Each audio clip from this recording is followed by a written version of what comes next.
it's time to continue the game.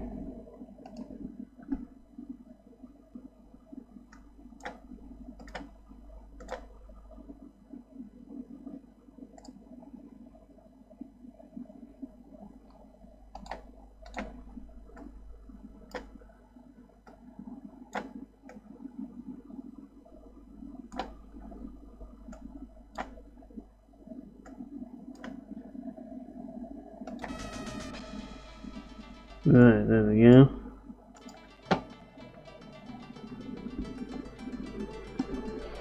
So, we're back here in the Sylvalant ruins, and I've still yet to finish it, so we're going to finish it today, hopefully. And yeah, this is a pretty big dungeon. It's not the most confusing dungeon though, but it is pretty big. So yeah, that's the plan for today, finish this dungeon, because it needs doing. But yeah, these berserkers are pretty tough, I want to take them out immediately. And of course, we still put Tanek to use with his instant kill attacks. But yeah, I think we've gotten pretty high level now, if you ask me, like. We've definitely grinded to a higher level. Mainly because of getting lost. But yeah. Hopefully I don't get too lost in this place. There's a button. And you can't use it apparently.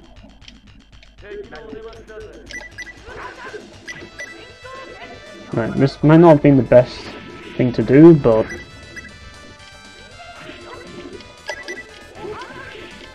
there we go. Yeah, I mean, Flash Whirl isn't really the best. I need to learn some secret techs, but I haven't been learning them. Like, it kind of relies a lot on luck and RNG, but there are some more techniques that you can learn. I actually need to check my skills first because I want to make sure I've maxed out Edal style. Because the thing about it is that Edal style maxed out gives you a higher chance of learning secret skills. Now, as you can see, I have Sacred Beast. That allows me to learn secret skills, but it only works at random, and you'll learn skills randomly. It's a bit like how you learn skills in the Tales series, but in the Tales series there's actually a formula to it. In this game it's completely random. And that's how you learn more skills. So, yeah. Anyways. I'm not really going to touch Seus, but what I am going to do is I'm going to give Joshua a skill. Sketching. That's it. We're going to max that out. Or try to. And yeah, Tanek, he's just basically going to... Yeah, I'm probably going to max out his biology, get his biology up. Because I suppose I could, yeah, I could probably write a book to get his biology up a little bit more. And we don't have a research pen, so we can't do that. Oh well.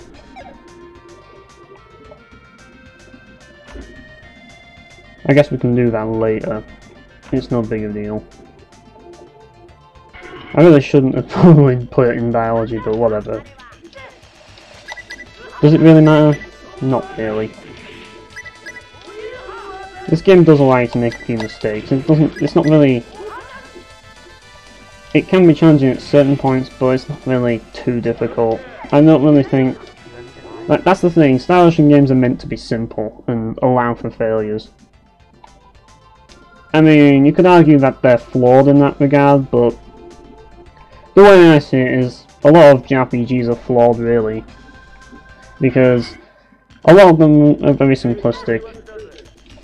I mean, some of them are not, but a lot of them are, and that's not necessarily a bad thing, and Star Ocean is definitely a simplistic game. It's not a technical game, it's not designed to be challenging as such, although you could argue there is an element of challenge in it. It's a game that's just very easy to pick up on. There's no real skill gap, if that makes sense. Of course you do have to try not to die, but it's a simple game that anyone can play. But, oh, hang on, I need to find aqua berries, that's what I need to find. But at the same time, it's kind of like, well, it's definitely not the easiest game at the beginning because you don't have a healer. But yeah, this place is a bit of a maze, but not as much as the Astral Caves. And this is an optional dungeon, so it doesn't really matter as much. At least not to me. Plus there's some good enemies here to get experience from, so if I get lost it's not the end of the world. That actually went pretty well. Oh, I just missed him. Yeah, Double Slash is really doing pretty well here. But yeah, there are some secret skills that I'd like to learn, but I don't know if I'll be able to learn them. So really, this playthrough is rushed, mainly because, well, I'm trying to get the game done and stuff, but there's a lot more to this game, there is. And I'm not really showing everything, and honestly, if you want to... It's not a hard game to play, if that makes sense.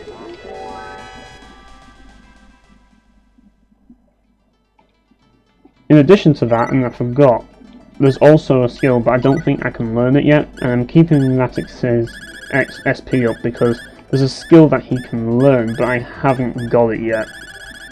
And yeah, I need to backtrack to a certain area to get that skill, because I forgot it.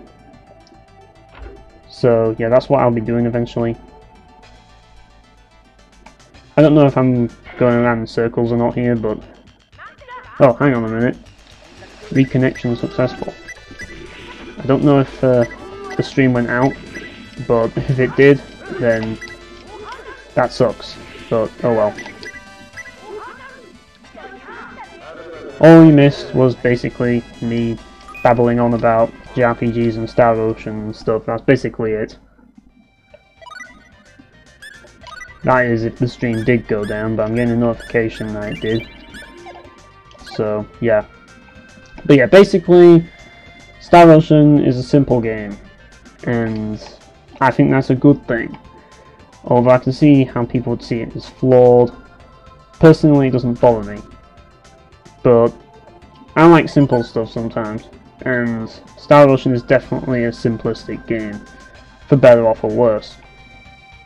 I mean, there are some intricacies, but they're not necessary. The combat is very simple and straightforward. There's not really much to it. But because of it, it's a game that anyone can play. And in a way, you know, you still have to be careful when you're playing it. Otherwise you'll die. But it's not very difficult to pick up on.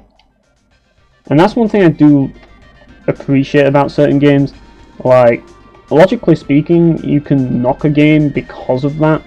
But the thing about it is that because of this, and this is the way I see it, it makes the game feel a lot more relaxing to play. It feels less strenuous, and yeah, like, it just, because it's so simple, it feels a lot less, like, annoying to play at times. Because when you add too much flexibility, it comes with complexity, and the problem with that is that it just gets too overwhelming sometimes, and yeah, that you don't always want that. Like, sometimes you just want a game that is simple and just dumb fun. It's the same reason why people play Dynasty Warriors, but I would argue that Dynasty Warriors is not simple at all. A lot of people would say it is, but it's not. And the reason why it's not simple is because you have an objective. You can't just whack enemies aimlessly. You have to, like, head in a certain direction. And and all that shit, and there's a time limit and stuff, so it's not really all that simple at all. It's a pretty complicated game in a way, but the action part is simple, so it misleads people into thinking that it's a simple game, but it's not. It really isn't. And yeah, that's kind of the thing, like, for me, a simple game, like, a lot of RPGs are very straightforward, for starters. I don't know what that crystal thing is. Maybe it's important. Maybe I need to use the pickaxe on it. Well, I can try.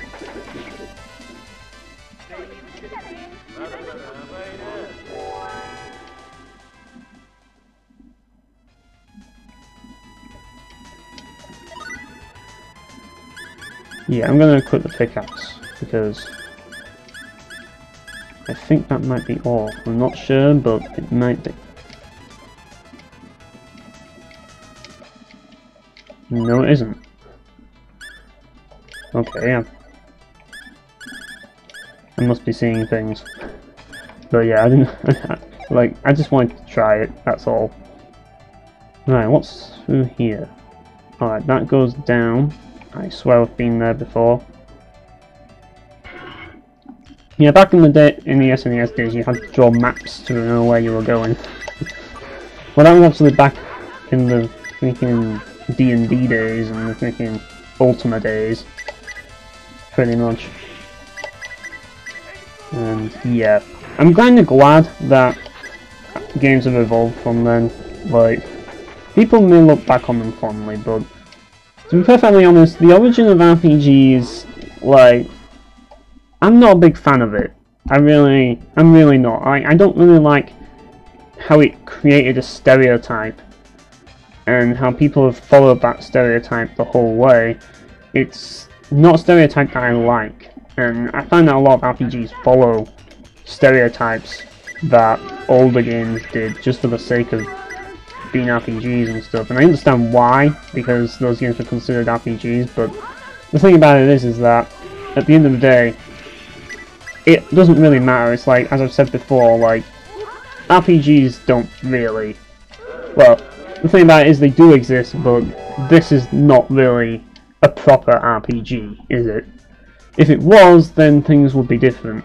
But even then, I'd still be open to a proper RPG not following the cliches, but that's just me. Like, ultimately, depends on what you want, but like, the way I see these RPGs is that they're an experience. That's kind of why I look at it, how I look at it, and that's how I look at games in general. They're an experience. And Star Ocean is just mindless action with a bit of extra RPG elements to, like, focus on in your spare time, so it's just like, you can just mix things up, and I like that. But it's very straightforward, there's really not much to it. Oh, can't carry anything off, what's this? Oh, well, that was a pointless room then. But yeah, like, basically, when it comes to RPGs, a lot of people, and I did a tweet on this, like, a lot of people value story the most, and that always baffles me, because RPGs traditionally are all about making your own story, and considering that Mount and Blade may actually qualify as a proper RPG. However, I would argue it isn't, because I argue that RPGs don't exist. And what an RPG is, this is what RPG really is. It's a form of metagame. That's what it is. It's well, roleplay is a metagame. That's what it is. It's a form of metagame. Players came up with it, players invent it, players do it, and it doesn't really play a part in the game's rules. It's a rule set invented by players. Because deep down, like I say, Dungeons and Dragons is just a strategy game. That's all it is. Star Ocean is just an action game, really, with a few, like, with deep elements of growth. If you think about it, it is. it's a pretty weird action game, because it was kind of going through like, we need to mix this with like the traditional RPG and stuff, and it's kind of weird, but that's kind of why it ended up being the way it is, in a way. I mean, let's be honest here, like, this game is trying to be a it's trying to be like Tales of Phantasia, obviously, but Tales of Phantasia at the same time, it was trying to be a combination of Secret of Mana and like Final Fantasy or Dragon Quest. But I'd say it's more trying to be like Final Fantasy than Dragon Quest. I'd say like Fantasy Star went the more the Dragon Quest route, whereas this, like Tales of Phantasia, went the Final Fantasy route because it followed Secret of Mana, but it wanted to have like all these like battle transitions. And it's kind of funny really how it started with no battle transitions whatsoever to having battle transitions, only for them to remove battle transitions in Star Ocean 5. And even Tales of Berseria, well, not Tales of Zestiria, tried to remove, or mostly remove battle transitions, and yeah. Berseria has not removed them. Well, yeah, let's put it this way. Berseria still has battle transitions, so they've kind of gone backwards, in a way. And yeah, they've gone back to the battle transitions, and it's just kind of weird. It really is. Because it started without battle transitions, and it's like, do battle transitions really help things, or does it make things worse? That's a good question, really. But ultimately, what is the thing that's holding it back? If you ask me, it's the fact that there's so many different elements in the game, but honestly, like, I don't know. I think part of it is due to the fact that there's a party system in most of these games, and that's ultimately the thing that action games have struggled with since the beginning, and they continue to struggle with it, aside from maybe Ys 8, which has pretty decent AI. Pretty much every action RPG that has a party system that isn't Valve Profile 2 has to deal with crappy AI, and you have very limited control over them. So, in a way, they're all fundamentally flawed. They are. Like, Tales is flawed, Star Ocean is flawed, like, trying to think of other ones like that. I mean, they're all kind of different, but those two games, yeah, they are somewhat flawed. And you can't really deny it, because, like, they both rely on this party system. And the same goes for any action RPG that relies on a party system, aside from Valve Profile 2, or Valve Profile. But Valve Profile is more turn-based action, and Valve Profile 2 is synchronized time, so it gets away with it. The problem is when you have real-time action. When you have real-time action, you can't really do that anymore. You can't really give players full control, because they won't be able to manage it.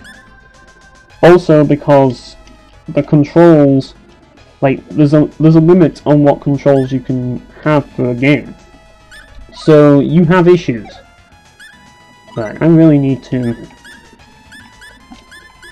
do some identifying here. Got some Mythril Greaves. And he failed to identify an item, and what's this? Another failure. Great. Oh shit. No spectacles. Wonderful. Oh well, we'll identify it later. What I can do though is equip the Mythril Greaves. There we go. But yeah. So this game is simple yet flawed, but in a way, can you really blame it, considering what it is? Like, personally, if I was a game developer, I wouldn't make a game like this. I wouldn't, because the way I think about it, the way I would think about it would be that people would find the flaws in it and they'd nitpick, and I'd be the type to nitpick it as well. Like, if I was making a game like this, I would be nitpicking my own creation to death. You have to understand that. Like, even though I'm not a game developer, if I was, I'd be nitpicking the game a lot. And yeah, I wouldn't make it because, like, I wouldn't make a game like this because it just wouldn't, like, to me, it just wouldn't be good enough. Even though I play a game like this and enjoy it, making one, I just wouldn't do it. I just wouldn't. Because it's just the way I think. But I do think there is a place for these types of games. It's just like there's a place for games like Dynasty Warriors. Oh, can't carry that. Great. Ooh, shit, what's that? Right. Trying to find the way to get to the end of this place. But yeah, that's basically the gist of Star Ocean, really. And all action games. But when it comes to, as I say, the turn-based games, they're kind of the same thing for the most part. Some of them are not, but some of them kind of are. They're light strategy games. It's like, this is a light action game, whereas Final Fantasy is more like a light strategy game, if you think about it. But, as I say, there is a market for that. And this is why I'm a fan of this genre, because if I didn't think there was a market for it, I wouldn't be playing it. I enjoy simple, like the simplicity of JRPGs. And that's why I play them. Plus they're an experience as well, so yeah. But I can't deny what they actually are. They are basically dumbed down versions of strategy, or in this case action games. That's what they are, but they have a heavy emphasis on growth to keep it interesting. That's essentially what Star Ocean and Tales are, and even Yeast to some degree. So really, I don't think it's a good idea to be overly critical with them, because at the end of the day, people accept them and people like them, so why should we critique them? Not everything that has ridiculous flexibility is good or bad. Like, that's just the way it is. It's like, not everything that's simplistic is good or bad. But to tell whether it's good or bad, really, it just comes down to what the game demands. And really, like, if you're up against a tough enemy, you should have control over the situation. That's what I believe. I believe having control is what really matters.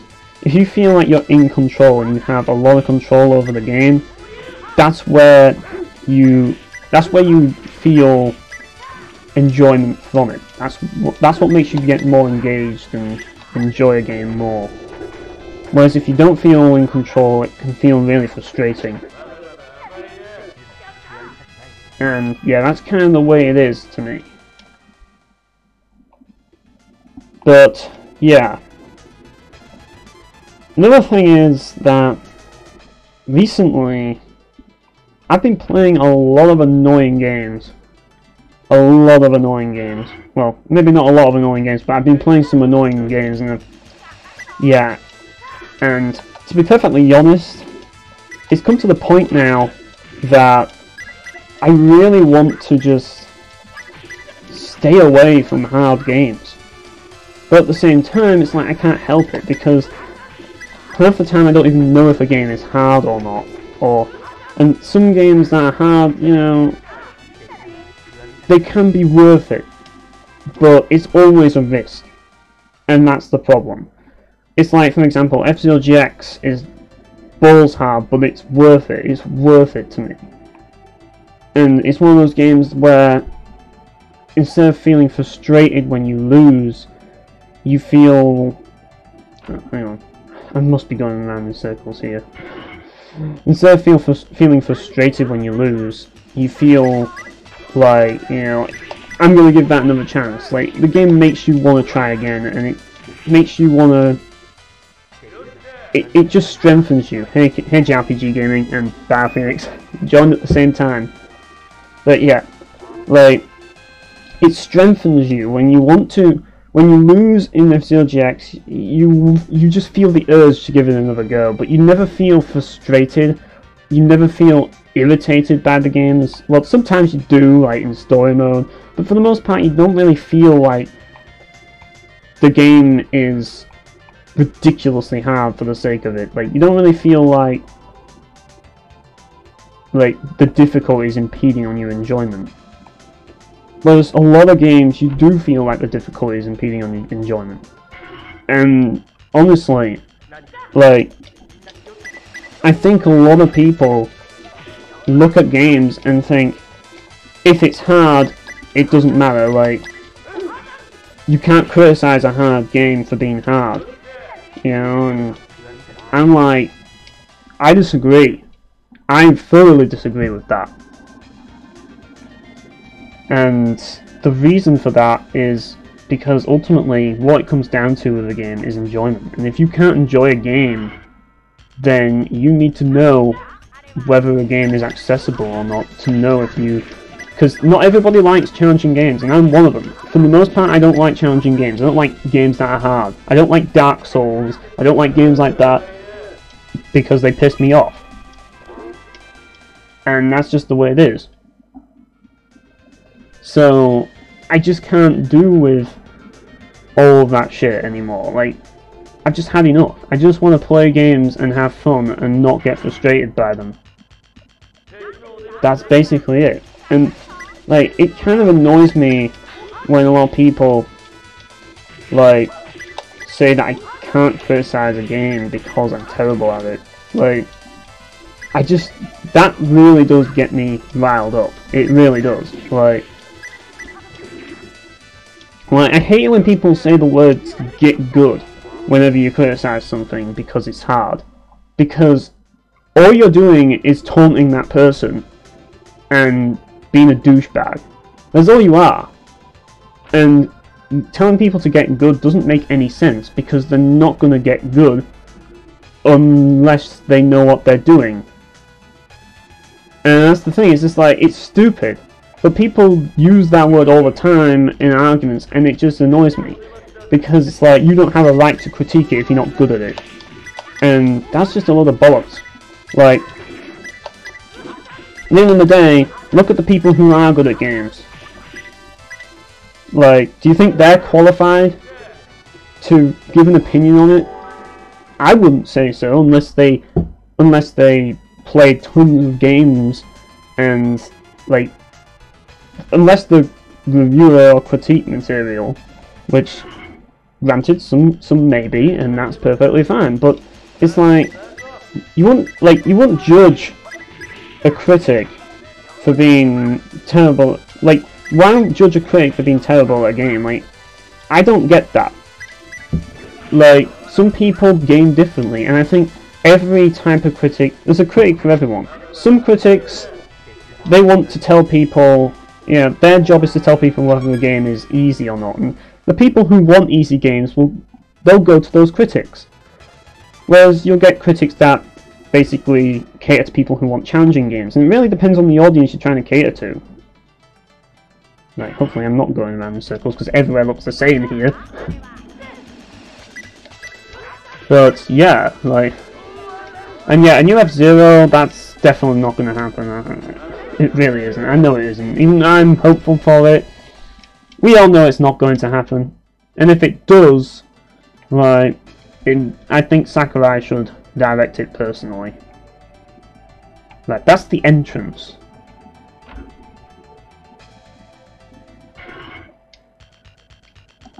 But yeah, it's just... I've been playing a lot of annoying games recently, and they've been pissing me off. Like, for starters, as I say, I've been playing Birth by Sleep, Kingdom Hearts Birth by Sleep, and I don't mind playing as Ventus, because This isn't where you get his sister. No, not in the SNES version. You only get her in the original PSP version, unfortunately. But yeah, in this version, she just dies and that's it. Yeah. But yeah, I've been playing through Birth by Sleep and a lot, and playing as Terra, and that game, that's just one of the annoying games I've been playing. I mean, playing as Ventus isn't bad, but playing as Terra is just awful. I just can't stand playing as him. I just can't stand it, because when I play as Terra, like, he's just so slow and feels so unresponsive to the point that I don't feel in control. Like, I feel that there's a delay on everything I do, and it doesn't help the fact that enemies stagger you so easily, and you don't have like a reflect spell like you do in Kingdom Hearts 2, and it just can get really annoying with all that considered. So yeah, another game that I've been playing which has been really annoying, and I only just got it recently, is City Skylines. That game can go burn in hell. It really can, because that game really pisses me off. Like, I don't know why, but whenever I play a game that you'd think would be a relaxing, chill game, it ends up being a really frustrating one for me. I don't know why, but it's always these building games, or these kind of simulation building games that I just get really pissed off by. And City Skylines, that game just really angers me. And I've uninstalled it because it's like, I just can't deal with all the bullshit that you have to go through in that game. And I'm not going to get too intricate about it, but let's put it this way, it's like, it's not the only game that frustrates me. I mean, one of the biggest games that pisses me off, probably the most, well, not realistic, I guess, but I don't know what those switches are for. But really, like, I just think it's very annoying and imbalanced in a lot of ways, to the point that, like, you have to do everything in advance before, and everything goes wrong before you know that it goes wrong. Plus, there isn't any tutorial to the game. You're supposed to guess as to how it works, and then you get fucked over later on, and then it's just not satisfying at all. That's basically the best way to describe it. But yeah, like, I don't know what the significance of these statues is.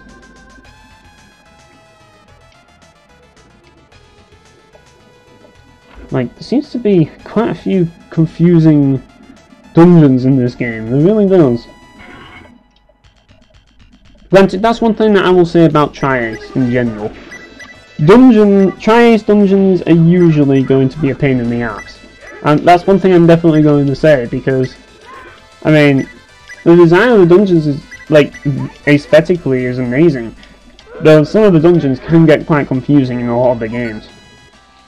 But I'd say Star Ocean 1's dungeons are pretty tame, honestly. Like, as confusing as this may be, for me, like, these dungeons are pretty tame compared to the dungeons in Star Ocean 3. Yeah, like, SimCity, like, that got ruined by EA, didn't it? But yeah, it's like, as I say, another game that really angers me, and I haven't played it in a while, mainly because whenever I do play it, my PC just gets cancer, and then it starts to get hot, and then it starts to have memory leak, and yeah, everything just goes wrong. I'm just like, fuck it. And that game, Space Engineers, that game is quite possibly the most frustrating game I've ever played, and the reason why it's frustrating is because it's in early access, and the developers are fucking stupid. Well, they were, and they have fixed the game in certain ways, but unfortunately the game, I just can't run it properly, so I haven't been able to play it recently. I tried, but my computer just didn't like it, so I'd probably need an upgrade to play the game. It's just that demanding because of how poorly optimized it is. But that game really annoyed me because it's like updates. The game's updates would just ruin parts of the game. Like, you'd have to rebuild things that you built before just because parts of the game were changed, and because they were changed, it's like parts of the ship changed, and they changed in a way that you really don't want them to change, so you have to redo things. And yeah, that's pretty annoying if you ask me. Yeah, this looks like it's going to be a real pain of a dungeon, isn't it? I think it's going to be another guide time for this dungeon, because I have no idea where I'm going in this place. I mean, I like the music. The music's great. I like the aesthetic. But I'm just not good when it comes to finding my way around. I'm just not. It's like try every single room until you can't find the right room, and it's, yeah, I just can't. I'm just no good with these things. I'm just no good with them. Let's put it this way. I feel that my patience just keeps getting worse and worse as I get older. I seriously feel like it is. Like, I just have zero patience anymore. Like, I really don't have any patience. And because of that, like, that really limits the games that I want to play. And honestly, like, I feel like, especially recently, like, games that I want to play are just getting more and more limited because of my tastes. And I just don't want to play a lot of games. I just don't. And new games, well, the thing about new games is it's almost as if publishers are trying their hardest to not sell the game to me. It's like every time a new game comes out, it's like if it sounds promising, publishers will make sure that I don't buy the game. It's almost as if they don't want my money. Let's put it that way. It's like they just expect you to buy it just because it has a brand name on it. It's that simple. Despite that, I did recently pick up Tales of Berseria, but I didn't actually buy the game. I got it in a trade. I traded codes, so yeah. I traded it for Warhammer Vermintide 2. And so far the game, it's not bad. It's got a bit of edge to it, which is a bit refreshing. Well, in comparison to Tales of Zestiria, it's refreshing. Like, Tales of Zestiria was absolute garbage. It really was. Like, that game, like, they weren't even trying with that game. Like, they really weren't. They just slapped it together. And the thing that bothers me the most is that people have the nerve to complain about Star Ocean 5, but not Tales of Zestiria. Like, Tales of Zestiria, like, Star Ocean 5 has an excuse. Like, because Tri-Ace aren't a big company and they don't have much money. But you could tell that they did put effort into it because they added a lot of aspects to the game, like the whole item creation was improved, and like they put a lot of detail in it, and like detail in the seamlessness. I mean, people didn't like the seamlessness, but you can't deny that they put a lot of work into it, whereas they didn't really bother with Zestiria. It was just a half-assed job. But yeah, I can understand why you haven't played Berseria, Batman. Like, honestly, it doesn't, like, it's not an amazing game from what I've played so far, but it's alright. That's the best way I can describe it. But one thing I've noticed is that the combat system of Berseria, like, it's a lot more complicated now. It's a lot more complicated. Like, the combat has complicated itself more since the Symphonia days, and it's kind of overwhelming as a result to kind of like understand the combat of the game. But it seems that what they're trying to do is to, like, I don't know, like, there's so many design elements in the game that kind of conflict with one another in certain ways. Like, the whole soul thing, where you have souls, it's like, in a way it kind of encourages aggression, but in some ways it kind of doesn't. It encourages more defensive play. But I just think it's kind of weird. And though I haven't really seen any issues from it so far, like, I just think it's really weird and needlessly complicated. But at the same time, why? What do I do with that switch? I'm going to have to look at a guide for this. But first I'm just going to take a look around, see if there's missed out. But yeah, like, I mean, Star Ocean, the thing about Star Ocean for me is they haven't done any bullshit microtransactions with it yet, aside from Amnesis, and I haven't played that game, and I never will. And they haven't, but the main games, they haven't pulled any bullshit microtransactions or like DLC, like there's no like day one DLC. The only DLC there was the pre-order DLC and the collector's edition DLC. That's it, and that was just music, and it just came as a pre-order bonus, and it came with like collector's edition came with some as well. But aside from that, like, there's no other DLC, and that DLC isn't really essential to, like, it's not really a feature of the game, it's just an extra. There's not really, it's not like they've taken anything away from the game and sold it, like, separately. Like, a lot of, like, we were talking in Discord about fighting games, yeah, they're notorious for that shit, like, a lot of those games and stuff, and as a result, I don't see that as an issue. So, basically, the game has no bad business practices associated with it, but at the same time, the game isn't really that bad. It's not the best game ever, it's not brilliant, but I was talking before you guys came on, and I was talking about how, like, Star Ocean is a very simple series. Not like the Simple series, no, it's not like that. It's just a very simplistic game series, in the sense that the games themselves are very simple. And I think after games have just tried to like action RPGs have tried to become more complex in recent years, I find that a lot of people find Star Ocean more difficult to accept. But for me, it doesn't bother me, because I just want I like the simplicity of the Star Ocean series. It might not be the most flexible thing ever, but it doesn't really need to be. I'm definitely going around in circles now. But it doesn't need to be. Like, it just needs to be what it is. It's just a mindless action game, and sometimes that's what you want. Like I said before, it's like Dynasty Warriors. Some people want to play Dynasty Warriors, even though I don't consider that to be a mindless action game, considering the fact that you have a time limit and you have to go and kill all the officers and, like, usually in a certain order for maximum time efficiency.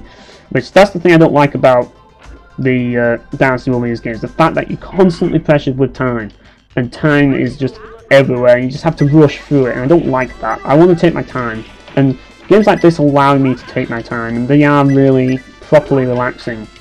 And sometimes you just want a relaxing game. I don't mind the occasional challenge, but for the most part, what I want is just a relaxing game. And unfortunately, because of that, I can't always dedicate myself to a challenging experience. Like, I'd say out of all the rewarding elements, mastery is the thing that I look for the least. That's the least important thing for me. Like, out of all of them, that is the least important. And for other people, it might be different, but for me, that's just the way it is. Like, surely there's some significance to those switches. I just don't know. But yeah, like, I just don't understand why, like, Star Ocean gets so much, like, Star Ocean 5 gets so much hate, and yet a game that has, like, Tales of Cesteria, that does have a lot of DLC, and was clearly half-assed, and is backed by a major publisher, that like, people don't bash on that game. And that just, well, they do, but not as much. Like, you see people bashing Star Ocean more. And yeah, I just kind of think that's kind of undeserved. Like, I kind of get it, like, people aren't judging it by, like, people are judging it as, like, a AAA game. That's kind of what they're judging it as. They look at the fact that it's backed by, they've looked at the fact that it's backed by Square Enix, and that Square Enix own it, and they think, like, oh, this has got a publisher behind it, so we have expectations. To us, it's AAA. But really, like, there is a difference between AAA and middle shelf, and Star Ocean is definitely middle shelf. It's not a AAA game, in a way, and that's just the way it is.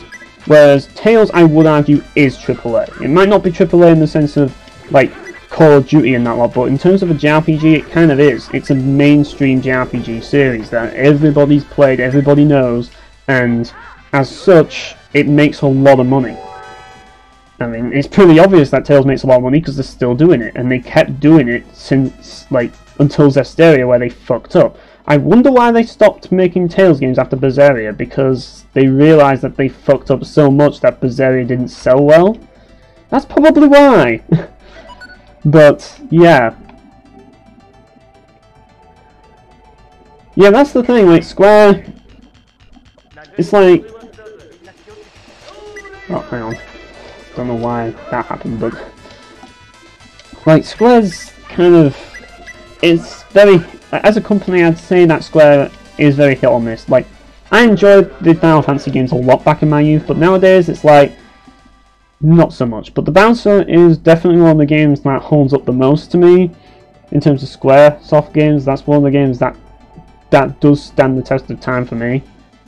It might not do for other people, I can understand that, but for me it does a lot.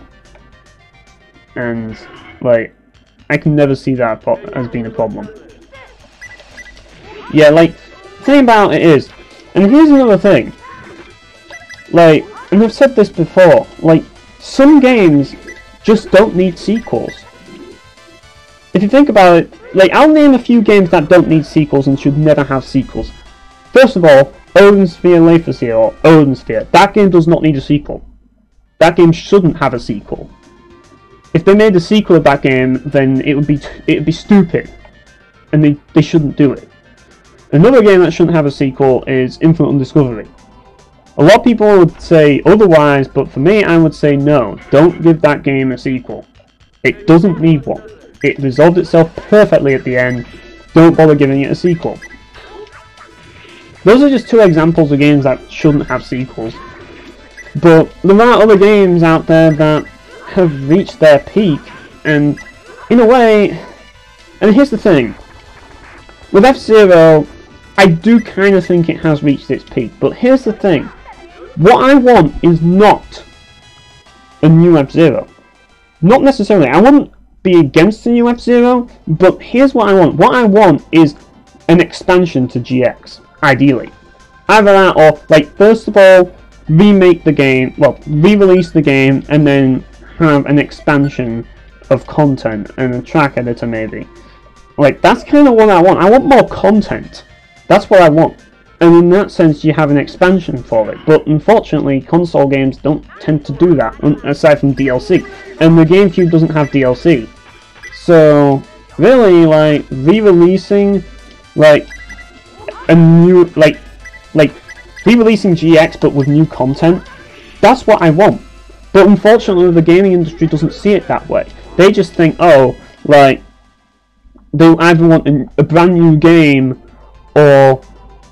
Well, or you want to, like a remaster, which is, like, not in the sense of Odin Sphere, but like a HD port. That's all people want, according to these publishers, and that's how stupid publishers are. Like, they need to re-release F-Zero GX, yes they do, but at the same time they need to add more content to it. They need to bring us more tracks, they need to bring us more cups and GPs to do. Because it would be fun. The mechanics are perfected, just add more. It's only like Painkiller. Like, how many expansions does Painkiller have? Like, God, where do I even begin? Like, you've got the original, as I say, but you've got Battle Out of Hell, you've got Overdose, you've got Resurrection, you've got Redemption, and you've got Recurring Evil. Then it got an HD remake, Hell and Damnation. So, yeah, that's quite a lot. And, yeah, it's the same game, with more content, because they perfected it, so why make a new game? Think about it. I mean, in a way, it's kind of like how... I mean, maybe not. I don't know much about Earth Defense Force, but, like, that seems like a formula that is very simplistic. There are things that I would improve with that game, like, gathering armor just doesn't really need to happen. It should be... Like, I don't want to have to walk to pick up an item, I just want the item to automatically be acquired. And yeah, that's one thing I will say about that game, but And personally, if it was up to me, I'd add bunny hop into it, even though it might be stupid, or make a first-person version of it. But other than that, like, I wouldn't really change anything about that game. It's just perfect as it is in every other way. Right, so I need to go north, don't I? And yeah, like, that's the thing. Like, yeah, it definitely needs a first-person mode. Definitely, that would be awesome.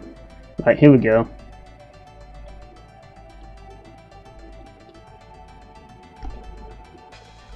And yeah, I do want to do this, and part of the reason why I want to do this bonus dungeon is I'm not going to show it in the stream, but I am going to eventually get another character in the party, but that's going to be after I beat the game. So yeah, I just want to get that character just so I can get a certain item. But yeah, anyways, there's this cutscene here, and you'll realise that we have like 4, 5, like 8 characters in the party. That's our limit. You can't go any higher than 8 characters. If you have only 8 characters, then yeah, you can't get any more characters. But there is a way to remove a character from the party, but only one character can be removed from the party. And one character is going to be removed from the party with this cutscene. And I think you can tell who it's going to be.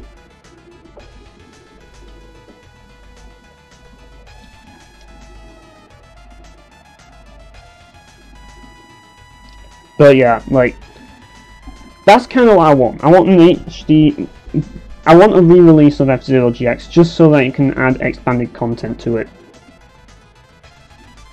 Like, it might not have amusement vision with it, but I'm sure that it can't be too hard to create a track, like, or more content, like more tracks and stuff. Surely, or maybe some more ship parts.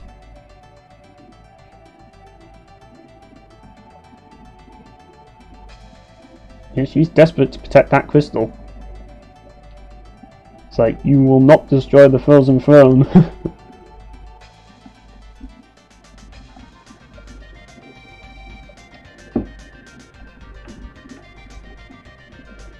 Except it's not necessarily a throne, is it? If it's a fight you want, I'll give you a fight. Come to think of it, like, Joshua is basically the male version of Velvet from Tales of Berseria in a way. Considering the way how he's acting now.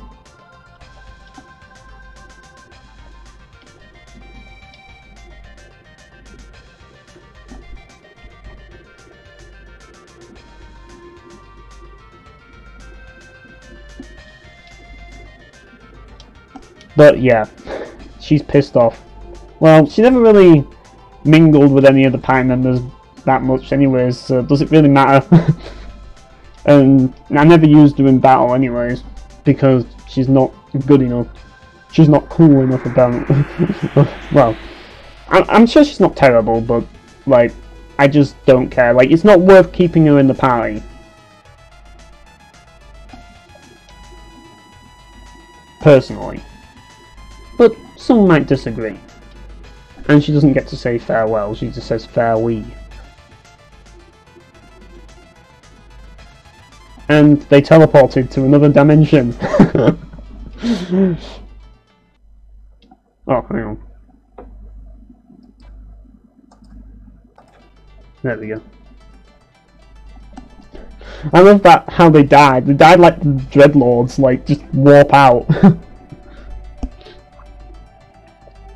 But yeah. But we're not just here for that. I'm sure there's going to be some... Oh, hang on. Not in camera. Sure there's going to be some treasure around here. There's got to be. But yeah, like I say, like, I think that these days a lot of companies are relying on their IPs. And we all know, like, the thing is, people want all these brands and stuff because they hold on to the past and what the past was like. And honestly, we need to stop looking at the past. We do. We need to look at the future, not the past. And that's the issue. People are so fixated on, like, games of old that they just can't, like, they just can't accept it, like, they just don't want to try anything new. And I can't blame them, because the new stuff is terrible, because it's all corporate bullshit. The only new stuff that isn't terrible is indie games. But the problem is, a lot of indie developers are trying to remake games to be like old games. And unfortunately, that's not really what's needed at this time. What's needed is something fresh, something a little different. But yeah, like, Nintendo's stopped the line. Like, Nintendo are just in the past. Like, Nintendo are basically, they're in the Stone Age. That's the thing, they're in the freaking Stone Age. They don't seem to understand. They're the most immature company in the industry, which is kind of silly, considering the fact that they're one of the earlier ones. But in a way, they're just stuck in their old ways, and they're not going to change. The only thing that's going to change Nintendo is bankruptcy at this point. That's the only thing that's going to change them. They're just too stubborn and unwilling to do anything. So really, as a result, they're not going to get my money. It's that simple. Now, I don't know if there's anything else you get from this place. I've got a few items, but I don't know if there's anything else that I can get from it. Maybe there is. If there is, I can always go back later, but all I wanted to do was remove the marble from the pie and basically see that scene. That's all I was really interested in. I did get a bit of loot though, and some experience, so it's not all bad. But yeah, Mine number 9, yeah, that's another game that tries to be like Mega Man, which is a game that I'm not even fond with to begin with. And yeah, it didn't end up as good. It's like, even Exist Archive being a spiritual successor of Valve Profile, like, at least that game was made by the original developers of Valve Profile, and you know, they did try a few new things to try and differentiate itself from Valve Profile. It just kind of like, it's just basically Trice's way of saying, we want to make a Valve Profile 3, but we can't because Square Enix won't let us, so we'll work with another company on another game. That's basically it, really. So that's not really, I don't have an issue with games like that. It's like Bloodstain, I don't have an issue with that because it's by the original creator. Whereas you could argue that, like, the person who was making Mighty Number 9 was the original creator, but actually, I looked it up and I realised that he was the producer, not the director of Mega Man. And as such, that kind of explains why Keiji Inafune fucked up, because he's not a proper game developer. He's a PR guy, he's a middleman, not a developer. And I'm guessing that he just hired some average Joe to direct it, but he was like, he was just wanting to be in charge of the project, and really, let's put it this way, he was just trying to see if it could make money. That's basically all he was interested in. He knew that people wanted Mega Man, and he was willing to deliver it because people wanted Mega Man. And now I'm going backwards for some reason. So, sometimes I just think, you know, and here's the thing, like the games that I want, aside from Star Ocean 5, which really, that's not really one of the games that I really desperately wanted. It was, like, what I really wanted was Valve Profile 3, but I got Star Ocean 5 and I was happy with that. I was happy with that and I was willing to play it. But really, like, truthfully speaking, like, the games that I really want a sequel to haven't had a sequel in years. And basically, I'm not getting what I want. It's that simple. I'm definitely not getting what I want out of games these days. And that's just the way it is. I'm not the target audience for game companies anymore. And that's unfortunate for me, but that's just the way it is. And as a result, I don't get the games that I want, and I just don't enjoy new games as much anymore. And that's why, you know, unless it's like Star Ocean 5, I mean, you say I did buy it for a high price because, like, it did seem promising, and I'd never played the series before, and I wanted to try it, and I'm glad I did. And now, you know, like, I'm actually considering a day one buy of Ys 9 because I enjoyed Ys 8 that much. Like, just like how Star Ocean 5 was a breath of fresh air to me, Ys 8 was also a breath of fresh air to me. And the reason for that is the fact that, like, with Star Ocean, it was a different reason. It was mainly because it felt like a Star Ocean game, you know, like, Star Ocean, like, I want to get back to playing through Star Ocean 5 on Chaos difficulty, which I only got partially through it. I don't, like, you probably remember the stream that I did on it. Like, I do want to finish that one day, but I don't know, like, I probably won't have the time to do that anytime soon. But yeah, it would be nice to go back to that game, because I really do like playing that game, I really do. But ultimately, like, aside from Yeast, and obviously Mountain Blade 2 Bannerlord, like, maybe Descent, I don't know, depends on the situation. But aside from them, I'm just done with buying, or aside from if one of the games that I really want is released, aside from that, I'm really done with buying games day one brand new. I'm just done with it. I've had enough of it. Like, I'm playing Berseria late, and I'm glad I am. I'm glad I didn't buy Berseria. I got it in a trade. I'm glad I did, because that meant that I didn't give Namco money and I didn't support the Nouveau. And yeah, and to be perfectly honest, considering what the company did to this, the creators of this series, yeah, then they're kind of scumbags.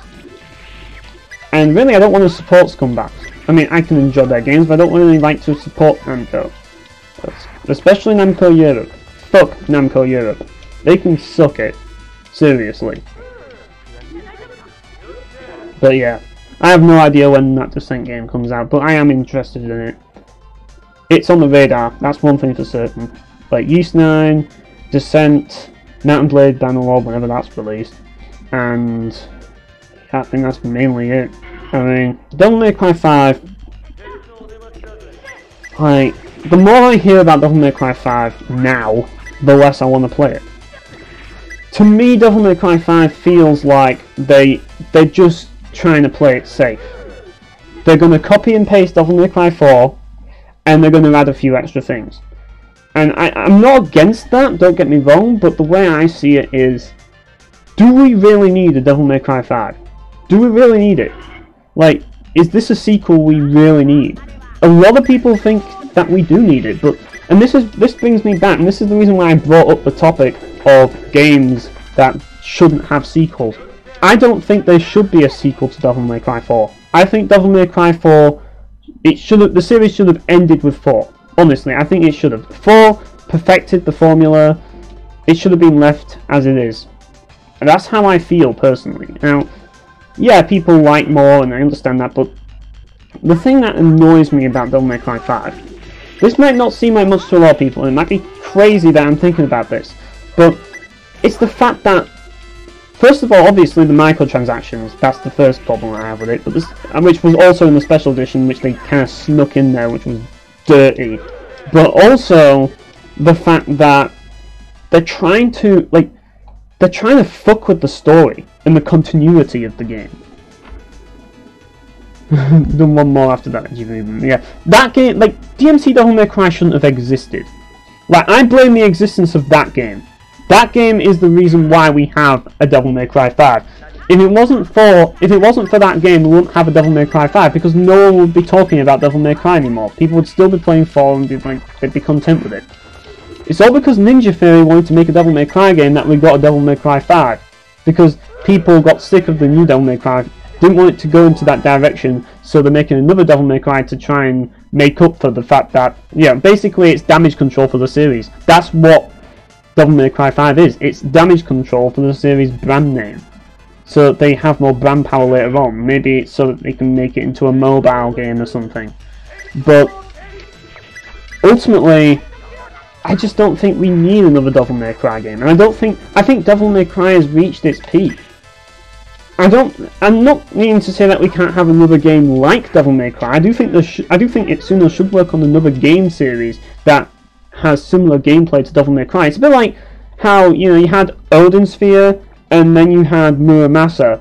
Same sort of game, but different game, you know what I mean? It's the same type of gameplay, but it's not the same game.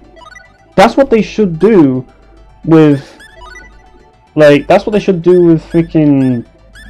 No, hang on. Oh, I don't have any spectacles, fuck. But yeah, that's what they should do with Devil May Cry. They should just stop the series and make a new series, you know what I mean? make a new version of that game, or a new game that replaces it. And a lot of people would argue that Bayonetta is that replacement, but I've never really been a fan of Hideki Kamiya. Never been a fan of him personally, and I think Itsuno needs to do one. I think he needs to do his own thing, and he needs to go all out and balls to the wall and crazy like he did with Devil May Cry 3.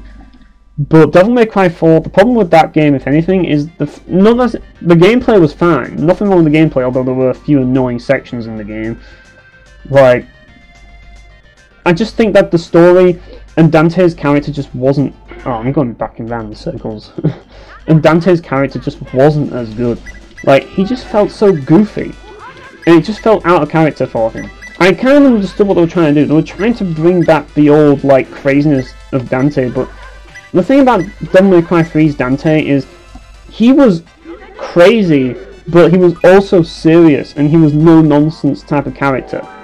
But in Devil May Cry 4, he's kind of more like a nonsense comedy relief type character, which doesn't really suit him at all. But I know why they did it, because of Nero. Dante is a third wheel in Devil May Cry 4, and I fear that they're going to do the same with him in Devil May Cry 5. They're going to make him another third wheel character, and yeah, all the focus is going to be on Nero. And the problem with Nero is he just isn't as cool. He's just too angsty, and like he's basically the same sort of thing as Yuki from Grandia 3. And we all know that I don't really care for that character, and a lot of people don't care for him either. And yeah, he's just so generic and bland, and I just don't really care about him. Never really have. And like, I'm not a Nero hater. I don't hate him. I just think that, like, he just gets in the way. It should be Dante's story. It should be. Having Nero just... Like, I wanted Devil May Cry 5 to be Dante's game. The game Dante should have had. Another game for Dante so he can get back into... Either that or Virgil's game. I'd be happy to see a game all about Virgil.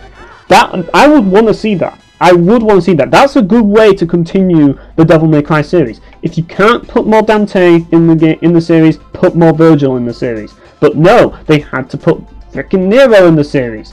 But he isn't necessary. He doesn't need to be there, and he doesn't like he just doesn't feel like being there. And like, I just think that it would have been so much better to, like, really in a way, Nero's character was resolved in Devil May Cry 4 anyways. Like, people will say there should be more to his character, but does there really need to be more to his character? I want to see more about Virgil's character. I want to see what led him down the path to darkness, or, well, the path to, like, evil and stuff. I want to see what led him down that path. And maybe, like, it would be much more, a lot better than what Devil May Cry 5 is doing, which is trying to continue the series, which, quite frankly, like, doesn't really need to be continued as such. Like, he's trying to add a whole new bad guy, and it's just like, we don't need this. A prequel would make sense, but not a sequel. Like, it should have been resolved, like, by now. Like, you defeat Mundus in Devil May Cry 1, and Devil May Cry 4, Dante does a bit on the side, and Nero does his thing, and yeah, that's basically it. You defeat the fucking savior. The end. Oh yeah, that's a dead end room. But yeah, that's the thing. And the main thing that annoys me the most, this is what annoys me the most about Devil May Cry 5. The fact that Itsuno insists that Devil May Cry 2 is canon. But at the same time, he refuses to acknowledge Devil May Cry 2's existence within the game. Like, and I can see it now. The game's not going to have any features that were present in Devil May Cry 2. It's not going to have Majin form. It's not going to have Lucia be mentioned. It's not going to have any of that. But recently, it's been revealed that apparently Devil May Cry 4, like, they've changed it now. They've retconned the whole thing. Now, Devil May Cry 4 takes place after 2. When originally it was 2 took place after 4, and that was the final entry. Not anymore. Now, 2 takes place after, like, after 1 and before 4. I mean, yeah, it kind of makes sense in a way because, like, Dante's facial hair, but you could argue that he shaved in Devil May Cry 2. But honestly, like, I just find it difficult to accept. Like, I'm fine with Devil May Cry 2 being in the lore as long as it makes sense. As long as Dante still maintains his Majin Devil Trigger. Because that Majin form, if you ask me, is underrated. That was a good point. That was one of the best parts of Devil May Cry 2's gameplay. I don't care what anyone says. Like, yes, the gameplay might be arse in Devil May Cry 2, but Majin form is one of the game's highlights and one of the few things that game did right, as well as the music. And also I like the ambience as well. But the one thing in the gameplay that they did right in Devil May Cry 2 was Majin form. I thought it was such a cool idea, like an enhanced Devil Trigger. And I kind of understand how the way that Majin form worked in Devil May Cry 2 wasn't really the best.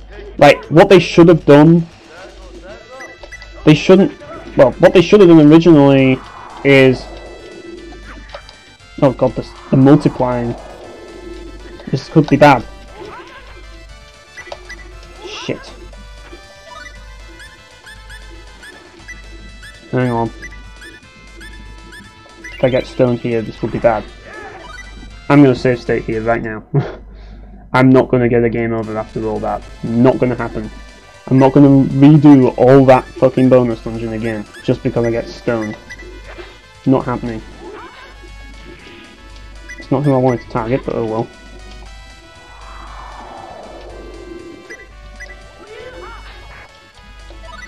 Right, now we've done that, we can heal to neck, and then afterwards we can heal Sears.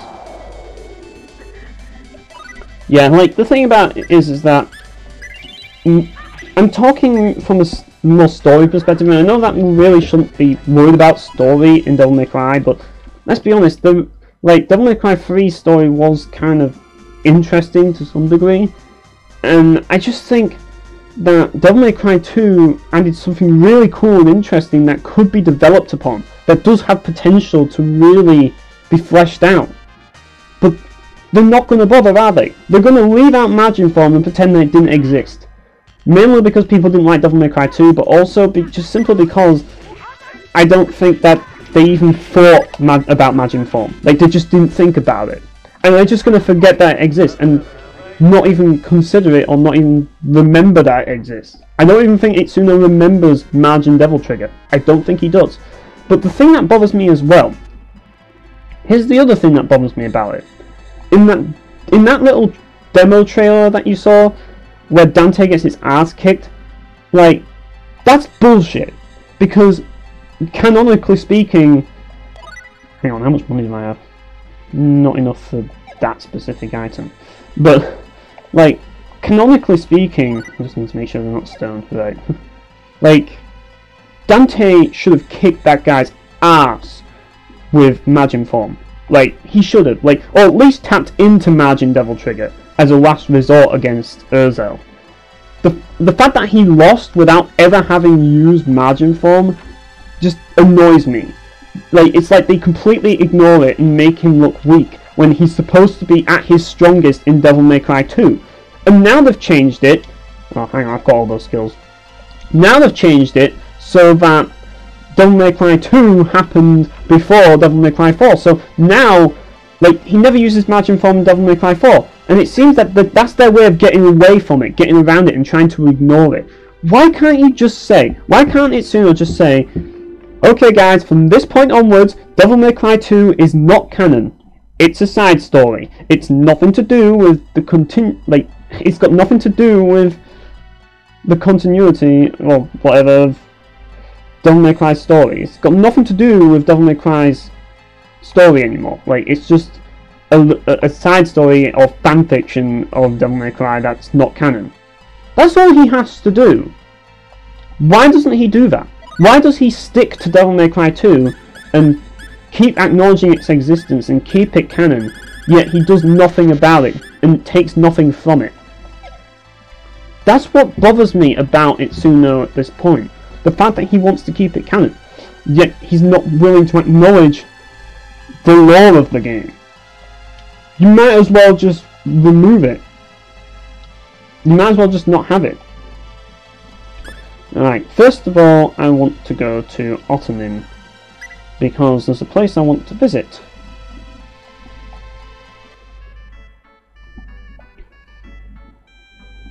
Don't know if there's any private action I can do in this town, but right now I'm not that bothered. I'll probably do another playthrough of this game at some point, and then see all the private actions for myself that I've missed.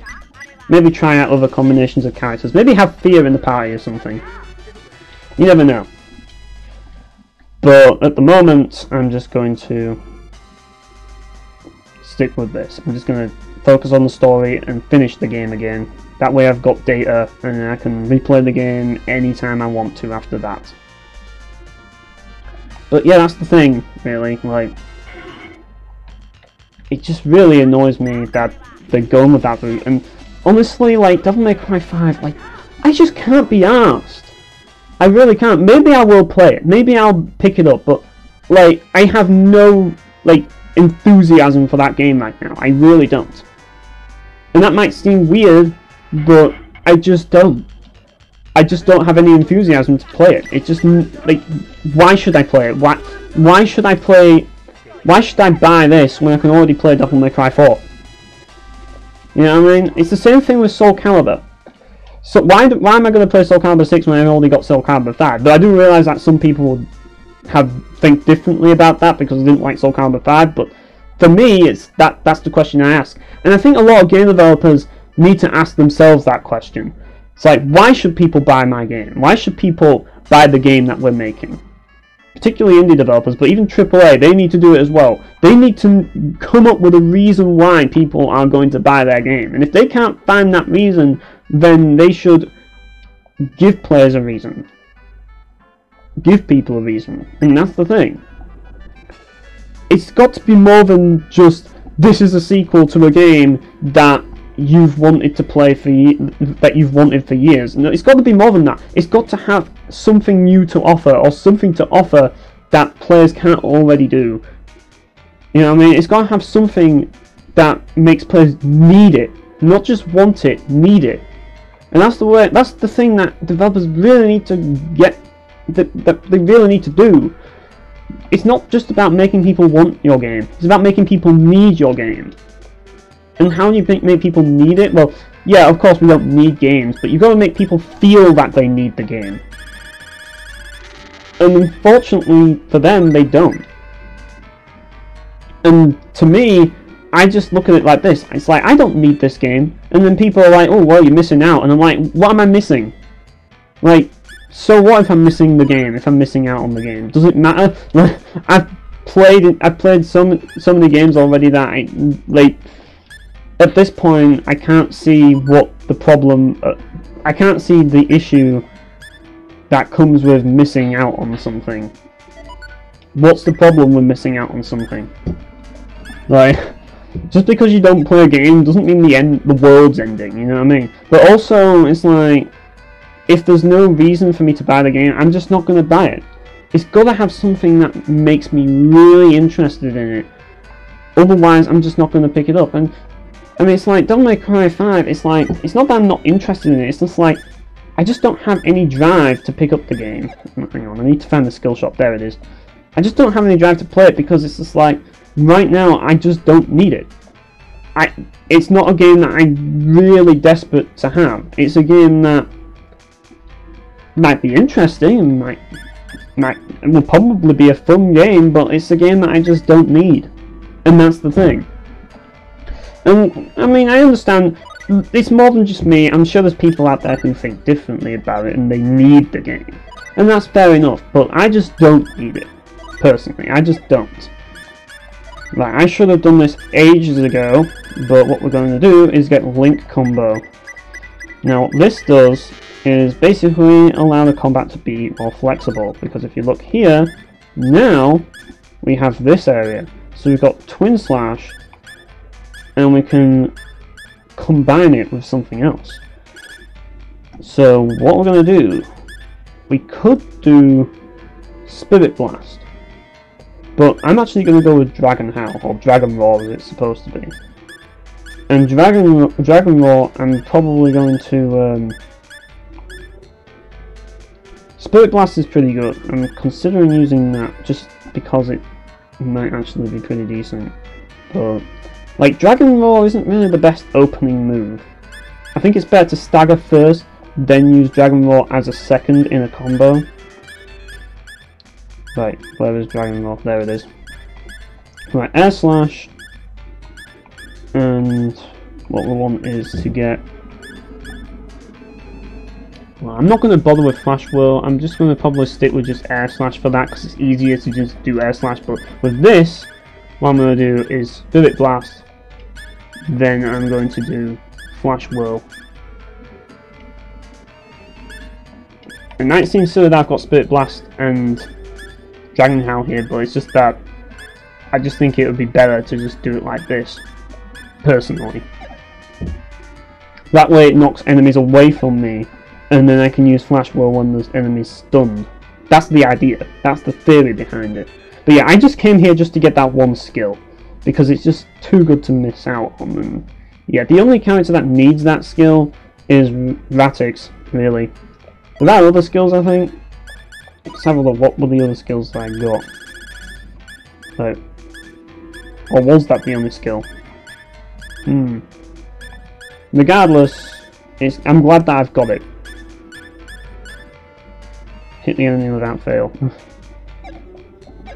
But yeah, now that that's maxed out, it's time to go to my favourite area in the game. Yeah, I love this area. If you want to see why they call this game Star Ocean, you're going to see it. That's all I'm going to say.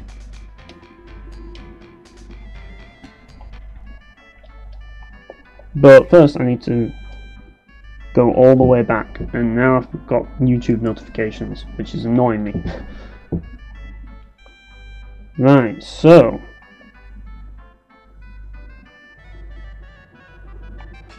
this only takes you to Astral, so I have to walk all the way back to Ottonim.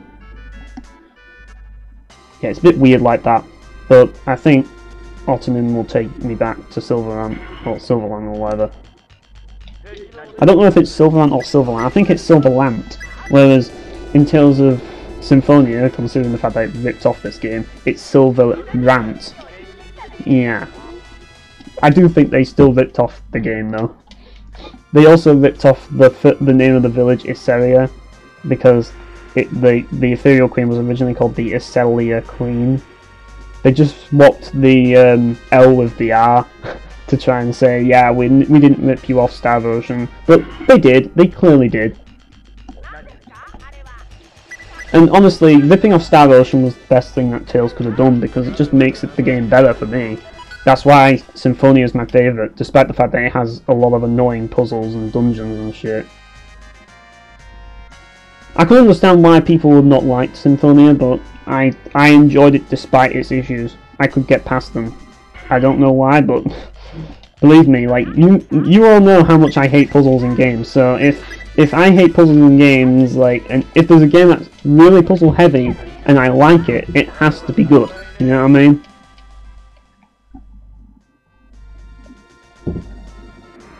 But yeah, like I say, we're going to one of my favourite areas.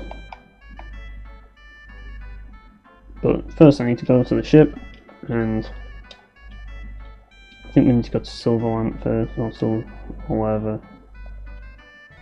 There we go. It's Sylvalant. There we go. It's not Sylvalant, it's Sylvalant.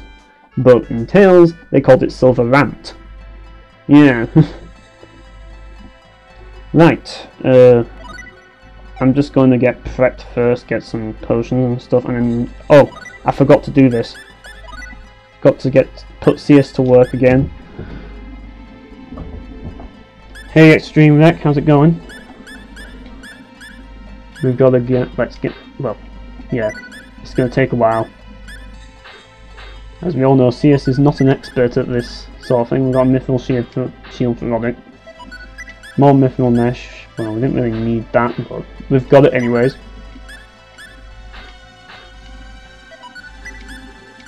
But yeah.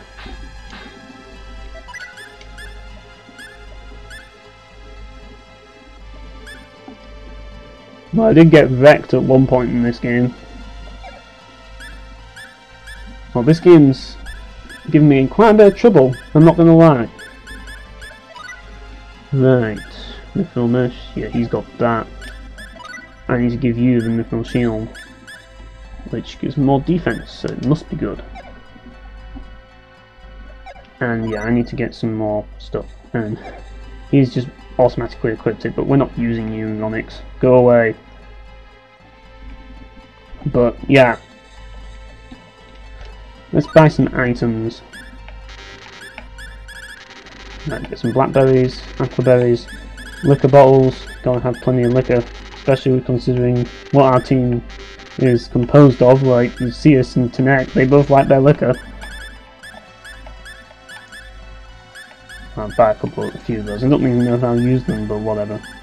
Curestone. Oh, we definitely need that. We definitely need that. Yeah, we'll get the spectacles. Bird feeder. Well, we've got one there. That should do. Should see if Santa's got anything on sale. I don't know if he has, but we'll see what he has to say. Oh yeah, I forget he's got all this stupid hentai and fanfic and shit. Yeah, the tri-emblem's there, but as you can see, it's fucking expensive. Book of hentai, that never gets old. Right, I don't know if I'll be able to sell some shit to him, but I don't know. But yeah, because we don't have what's her name anymore in the party. Right, hang on a minute. What is his stats? What is his talents? Oh, hang on. 6th sense, manual dexterity. Yeah, he's definitely. He's a good cook, but he's not cut out to be a compounder. All that hentai will get the person arrested by the FBI. Hey, no one said that it was paedophilia. It's not child porn. It's just hentai. Unless you're saying that the hentai has a lot of little girls in it. In which case, yeah, it will. Yeah, I've basically given him the perfect build. Don't know who's going to do what now. Right, what does she have again?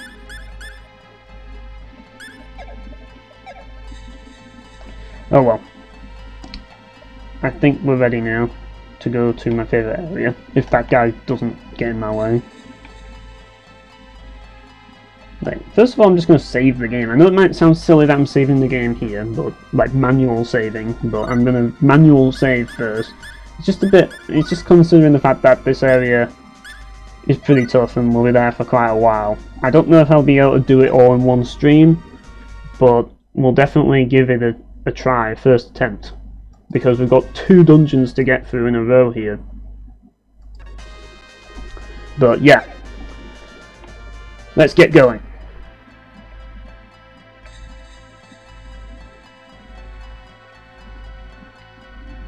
The FBI will open up insert Doom theme.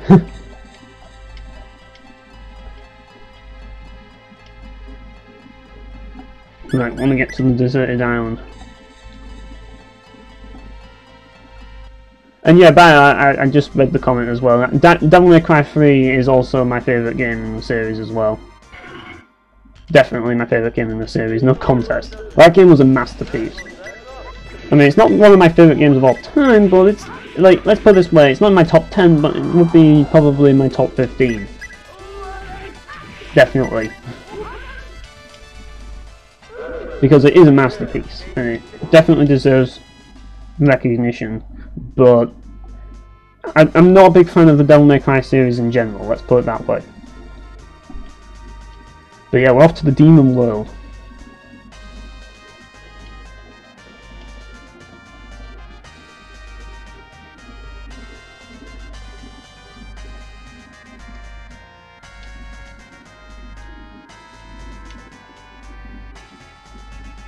More like, Millie, please be quiet.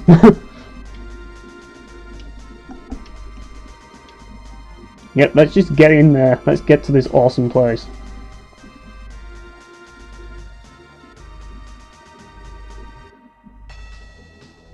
Yeah, this is the demon world. This place is awesome. Well, you can return, but yeah. This is why they call the game Star Ocean, people. As you can see, what's in the gaps down there? Yeah, there's stars. That's the ocean. But first, actually, hang on a minute. I think I've missed something. I missed an optional boss, and I remember. Because there's going to be an awesome boss theme coming up here. But there was another boss in the Sylvalant ruins that I didn't fight. And I'll probably fight it off screen, but it also has this boss theme. And it's awesome.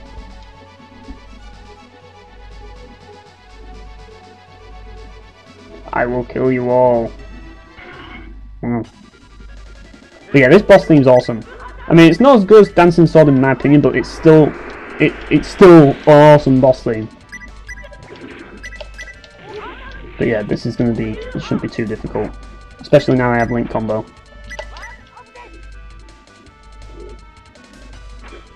But yeah, nothing's going to be quiet, so you can take in the oh, damn it! We killed him too quickly. But yeah, the music itself is awesome. Like, definitely one of the best battle themes, like boss battle themes on the SNES in my opinion.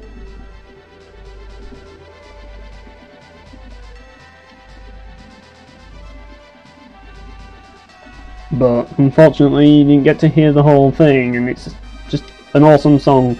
I'll probably link it in your Discord bio so that you can see what it is. It's an awesome track. Vias. That rhymes with Cius, or does it? It's similar to Cius, but it's Vias.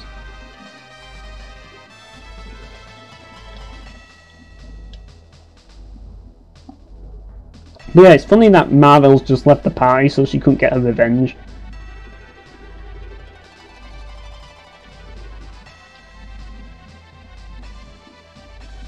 Wait, do we have to go back to Astral?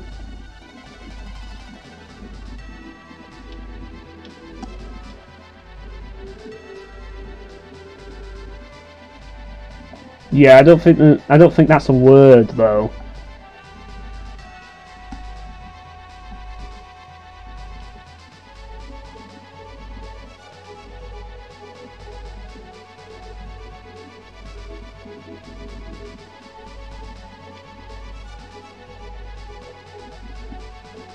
And we've just taken the portal back to the real world.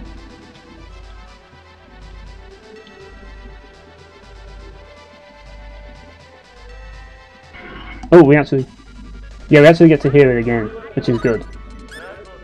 But yeah, I don't know, I'm just gonna like kind of take my time with this fight just so I can listen to the epic music.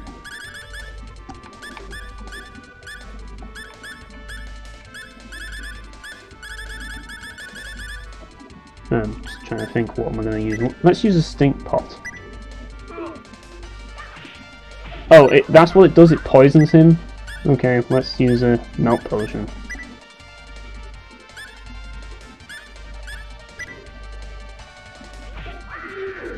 And that kills him instantly. Sorry, Tanek, didn't mean to do that.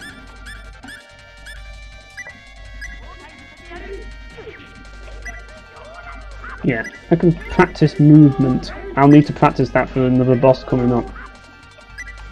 But yeah, Lodic is just too overpowered at this point in the game, so he's just gonna sit out for this one. Oh, and he just got one-shotted. Yeah, we can safely say that this game has already been beaten. Sorry for killing you though, Tanek. Didn't mean to do that.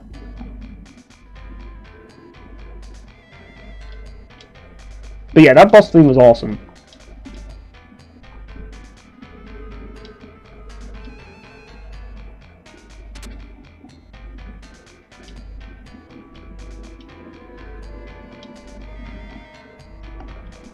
Yeah, this sword is very important. Very important.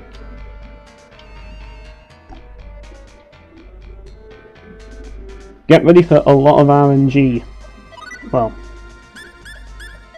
problem is that, well, for me to do it, here's the annoying thing. I'm going to need to give Ratix customization, and I can't really do that right now. But basically, the Force Sword is used to make Ratix's ultimate weapon, but it requires a lot of RNG to make it. But regardless, this is a pretty good weapon for now, so you can equip it onto him. We got 2 of them, so Seus can have one as well. And Seus is still poisoned. Sorry about that, Seus. Right, I'm just going to go back just to get some items, because I used those items. I had to use a resurrection bottle on Tanek because of my idiocy with trying to freaking see if he would, like, what would happen if he drank it. I can tell you for a fact I'm not going to get a good ending for this game. Definitely not. I think I've screwed over a lot of my endings. If I'm lucky, I might get Seus's ending. Well, it's not really an ending as such. I'm not going to get the best ending of this game, let's put it that way. But yeah, let's settle up. Oh, did we get the aqua berries? Yes, we did. Right, let's get back to it. If that plant pot doesn't get in the way. The evil plant pot of doom. Although my analog stick isn't helping there. Right, let's get back to the demon world.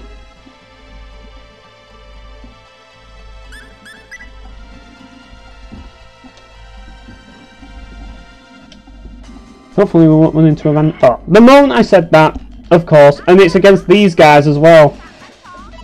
Time to save state. I'm not getting stoned here. Not a chance. Sorry. Not getting stoned.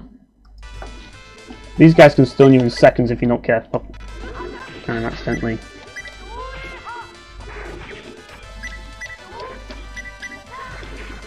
Right, there we go.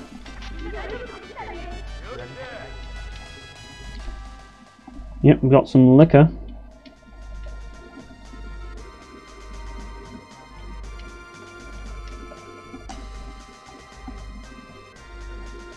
Right, back here. We finally get to actually go around and explore the demon world. But yeah, this dungeon is awesome. I love the aesthetic of this place. I also like the music. And for some reason, there's wild Oddishes here as well. Evil Oddishes. This is where demonic Oddishes come from. The demon world. That's the first thing we fight. Oddish. A giant weed. Brilliant. How demonic.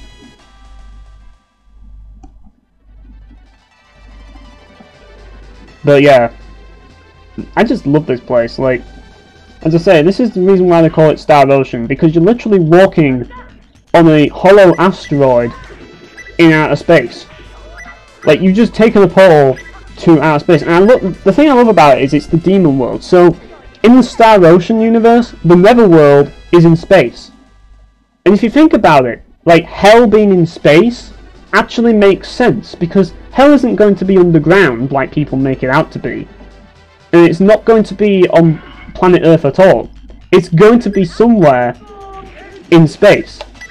So, in a way, it makes sense for the demon world to be in space. Now, for it to be on a hollow asteroid floating in subspace, not sure, but still, it's a cool idea, and it really...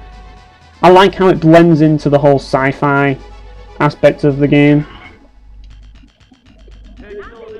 Well, if I want to know bad video game theories, I'll just go watch MatPat. He's got plenty to offer.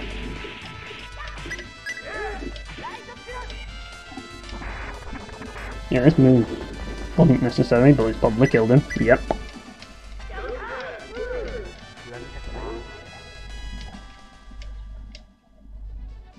But yeah, like, MatPat's given a bad name to theorying and shit in games, and the thing is, I like coming up with theories in games, and coming up with theories in general. I like doing that. But MatPat's giving it a bad name, and it's just like, you know, just because MatPat just takes it too ridiculous.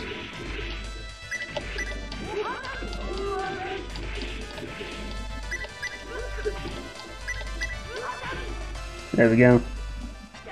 50 bad Pokemon theories. Yeah, I'm pretty sure there will be.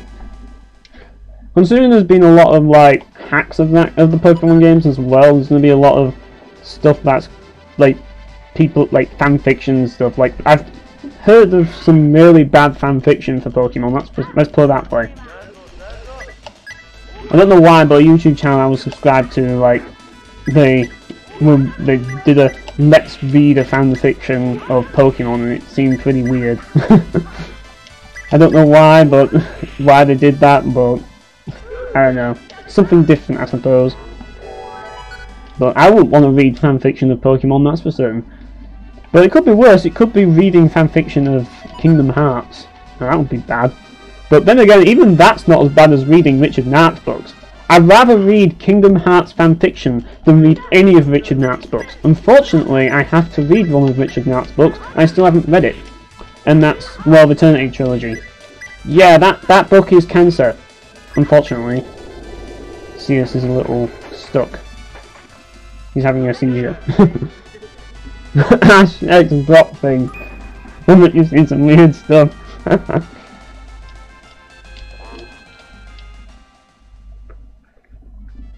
That doesn't surprise me in the slightest. Well, actually, here's the funny thing. Like, I remember watching a YouTube video, and I linked it on Battle's Discord at one point, called Pokemon but with animals instead, and Brock wanted to fuck Ash so badly in that video. He did. He even put a label on him, on his back, saying, "This is my man, this is my bitch, no one else can have him." Which I found was hilarious.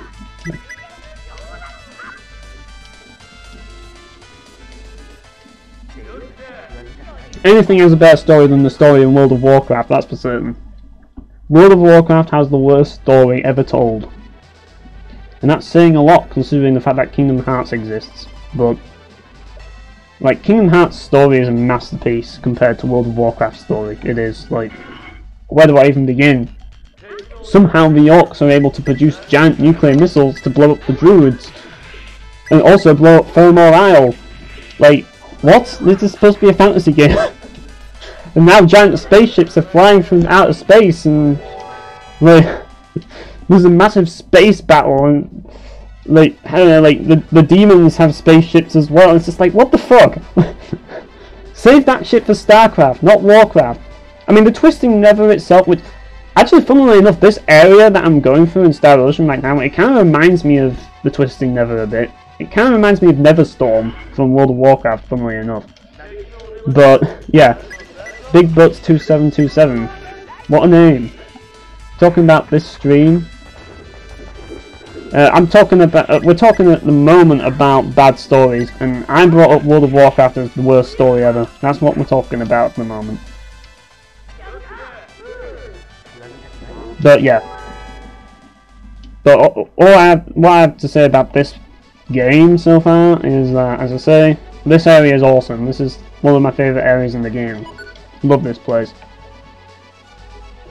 I have Ocarina of Time on the Wii Virtual Console, but I haven't finished it. I got stuck on I got stuck on a puzzle in Dodongo's cave, and let's put it this way, puzzles aren't my forte, so I could never finish a Zelda game. I know I should be ashamed of that, but unfortunately that can't be helped. Yeah, I should probably max this out. That way I can learn some secret skills. As for you, well, I think you need to learn forging and workmanship first. Right, what is the... I don't think it's functionality, but... Or is it? Yeah, it is. Or is it? Hang on.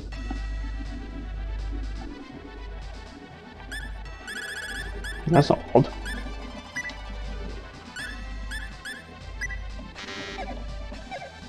Yeah, I'm not big. I don't do well on puzzle games. I just don't.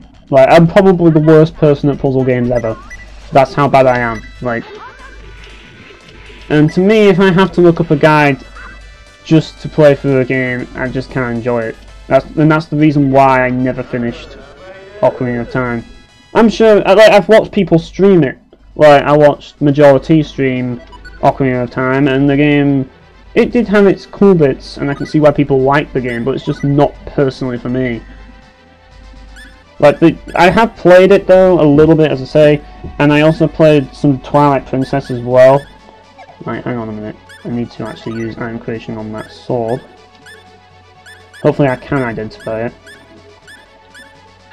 Unfortunately, it didn't work. But yeah, I played Minish Cap, Twilight Princess, which is, out of all of them so far, that's my favourite. Even though, like, even though I never finished it, and I don't think I ever will. That's definitely my favourite Zelda game. Slayer Sword, Jesus, a lot of weapons for Seers. But at the same time, it's like I also played Minish Cap as well. Minish Cap was my first, believe it or not. But yeah, the Spirit Temple. Like, the temple that seemed the most interesting from what I saw when someone played the game, when Majora T played the game, was the Shadow Temple. That looked like a pretty interesting place, mainly because it didn't really focus on puzzles. It focused more on platforming and stuff, which I thought was actually pretty cool. I didn't mind that place.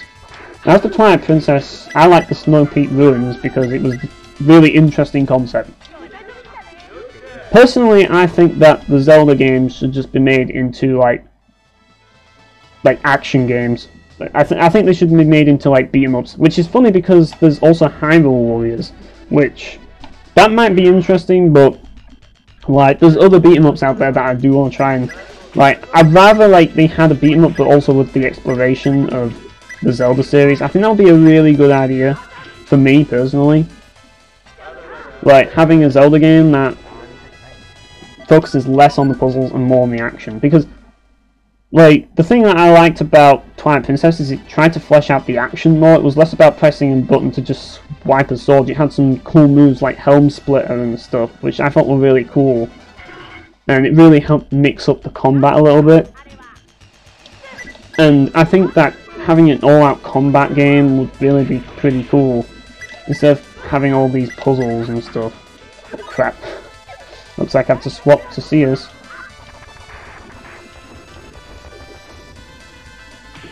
Oh, he's killed it. Right, Seers, he sorted them out. But yeah, as I say, I got to Dongo's Cavern. That's basically what I got to. Yeah, I mean, I could beat it if I had a guide, but at this point, oh, and thanks for the sub big butts as well. Do appreciate that. That's brought me to 160, so that's a big deal for me. Well, actually, it's brought me to 158, mainly because my alt channels are subscribed as well, so, yeah.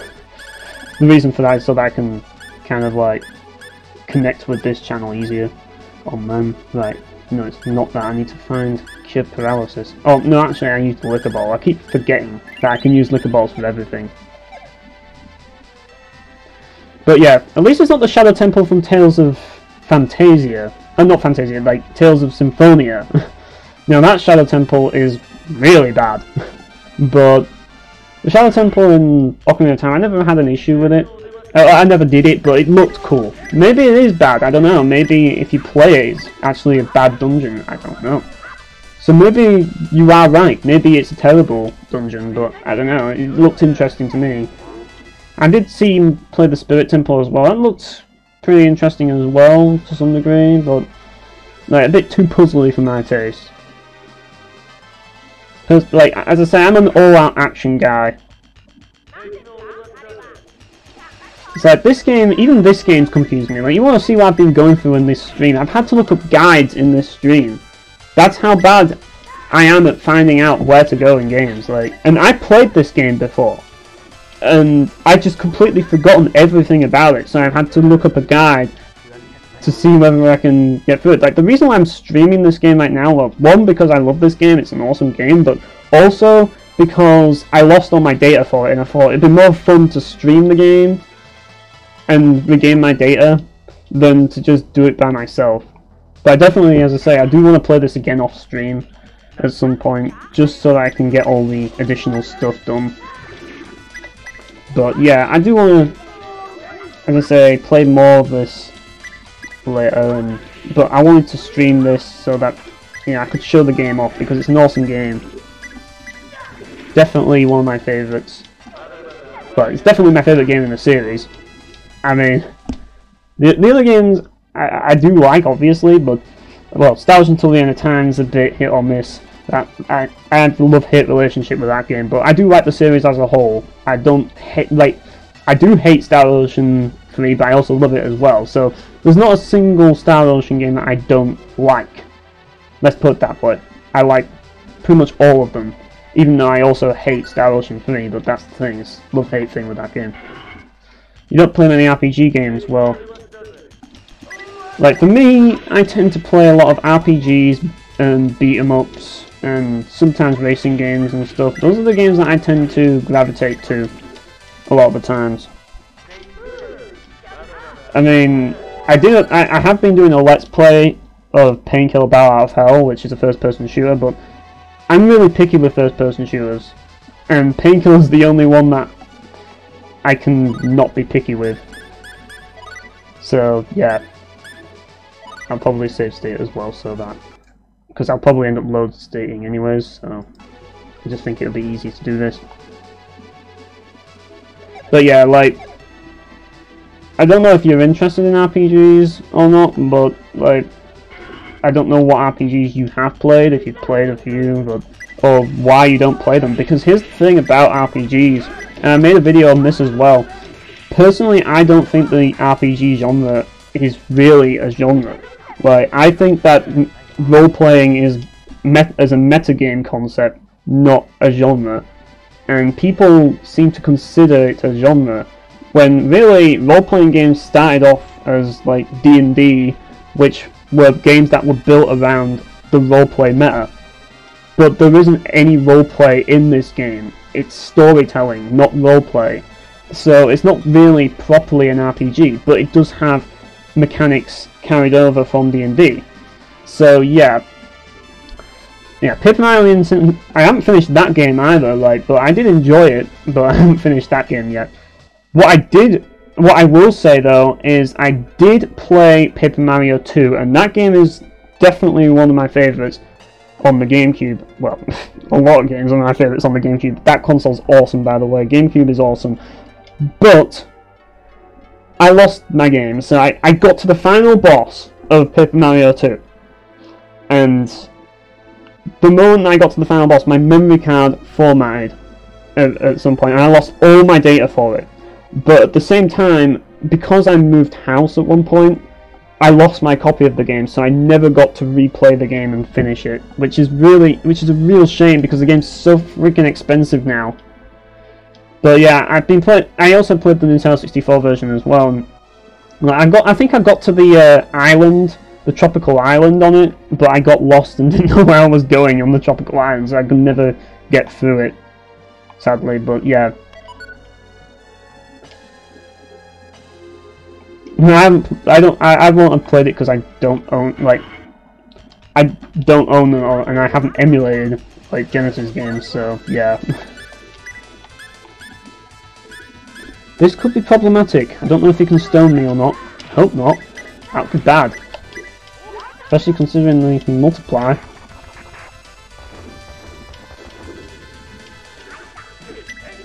Right, so Spirit Blast is really nice. Oh, they're getting destroyed by giant rocks now. Mars bars, to me, are kind of overrated.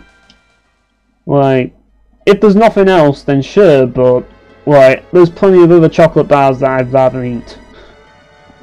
Personally. It's like Galaxy, for example, I prefer over Mars bars, personally. Like, you never ate a Mars bar? Well, pretty common where I'm from in the UK, so yeah. Like, it's basically just nugget with chocolate and caramel in it. That's what it is. Like, I personally think that Snickers are better. But that's just me. Like, the thing about Mars bars is it's alright to have one Mars bar, but, like, sometimes they can get a bit sickly. Like, if I'm gonna have a Mars bar, it has to be a very small one. Like, I can't eat a big Mars bar, like, that's just too much. Way too much for me. Like, It's like you have those duo Mars bars and they're freaking huge. And it's just like, how do people eat them? It's just so sickly. I mean, oh, I love how when I finish the battle and he still gets attacked. So the question is, have you played Star Ocean 1 before? I don't like. You say you don't like RPGs, but you have come to a Star Ocean stream, so I don't know if you have any interest in this series or not. But if you do, feel free to tell me and tell me your thoughts on the series as a whole. But if not, then well, I don't know what to say if you don't like many RPGs, because it is one. Alright, I take it, was it Extreme that brought you here? Or was it Phoenix? Those are the only two people watching at the time, so... Yeah. Oh, JRPG Gaming, yeah, it was him. Did you get it from JRPG Gaming? Because those are the people that were... AGK fanboy. Who's that?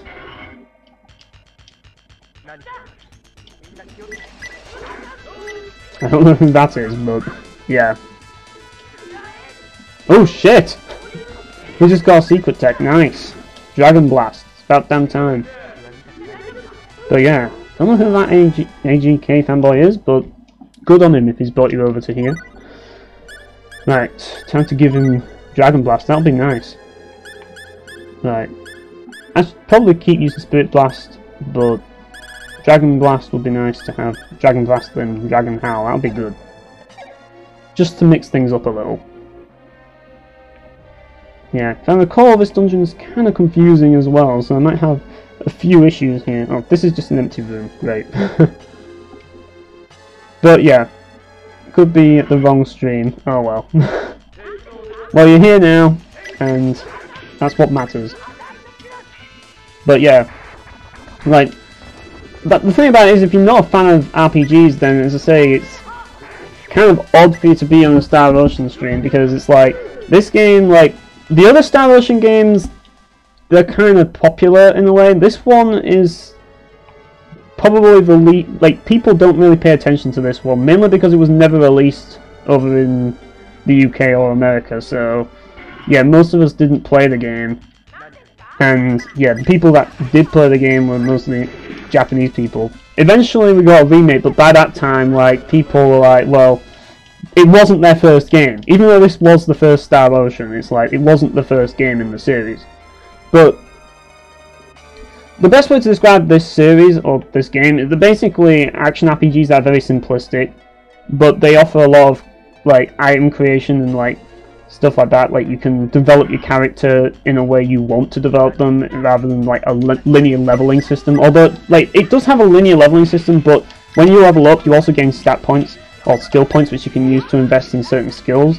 So it's basically for people who like that sort of thing, and crafting systems, and it also has private actions and stuff, which, like, have additional dialogue with characters and stuff, which it affects the variable that affects the ending of the game, so you can basically get two characters to have an ending, and like or you can basically have a character like change the ending slightly because you were friends with that character, if that makes sense.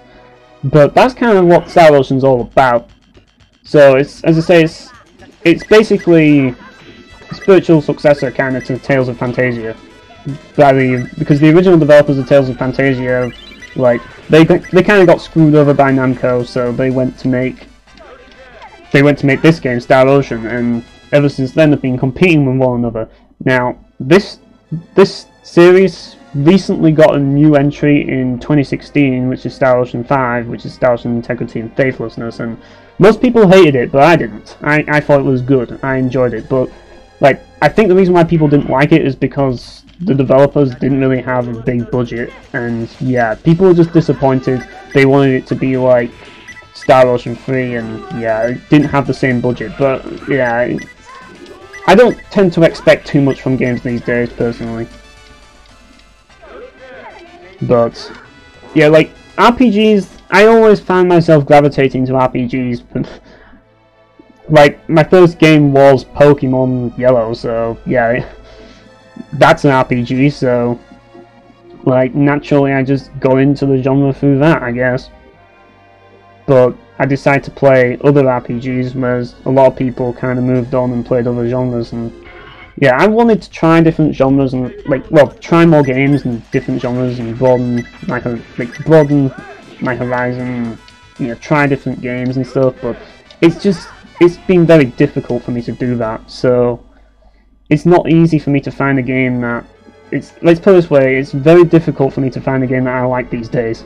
I have a lot of standards that are very difficult to meet, because, yeah, there's certain things in games that I'm just not a fan of, and in a way, like, it can sometimes come across as nitpicky because they don't adhere to my standards, but the way I look at it is that if other people enjoy them, then that's fine, but, yeah, like, I'm just a very picky gamer at the end of the day, and these days it's really bad to be a picky gamer because, like, publishers are trying to play it safe and they're trying to cater to the masses, and because of that, yeah, it's difficult for me to find games that I like personally. But yeah, see you big butts, hope you had a nice time, and hope you found the stream you were looking for.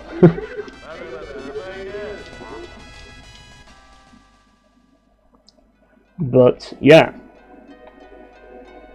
the space time place, which there's a laboratory in hell apparently, which is another interesting concept. Yeah, see you big butts. Yeah, it's another cool concept, and ooh, instant death. Like, I just love how it melds technology with hell. It kind of feels like Doom in a way, which I kind of find amusing. Like how it's kind of like sci-fi demonic. That's kind of what it's going for, but in a JRPG way, if that makes sense. Like hell is on an asteroid. For some reason I can't go through there. Oh, I can.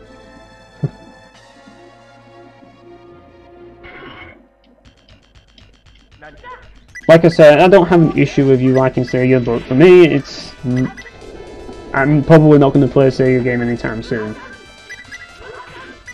That's just the way it is. The only thing I'll know about Sega games is if someone like Battlefield Extreme's a Sega game or something. But yeah, I have heard some bad games on the Genesis. Quite a few, actually. I think Stan Birdman's reviewed a few games on the Genesis that are just absolutely horrendous, and it's just like ridiculous. And the Master System as well has a few, like it has Street Fighter 2, which, yeah, that's pretty infamous. I mean, sure, the SNES has some crappy games as well. It has Cool World. That's not a brilliant game. I own that game. It's like, for some reason, I somehow managed to own these crappy games, and I don't know why, but I just do. But yeah, like, Cool World is just weird. That game just, I haven't got a clue what that game's all about. Like, you just start off and then these midget police officers capture you and it's game over, and yeah, and you collect these weird coins and stuff that have faces and shit. And I'm just like, what the fuck? This is like a fucking bad acid trip, is this? And the music is just fucking weird.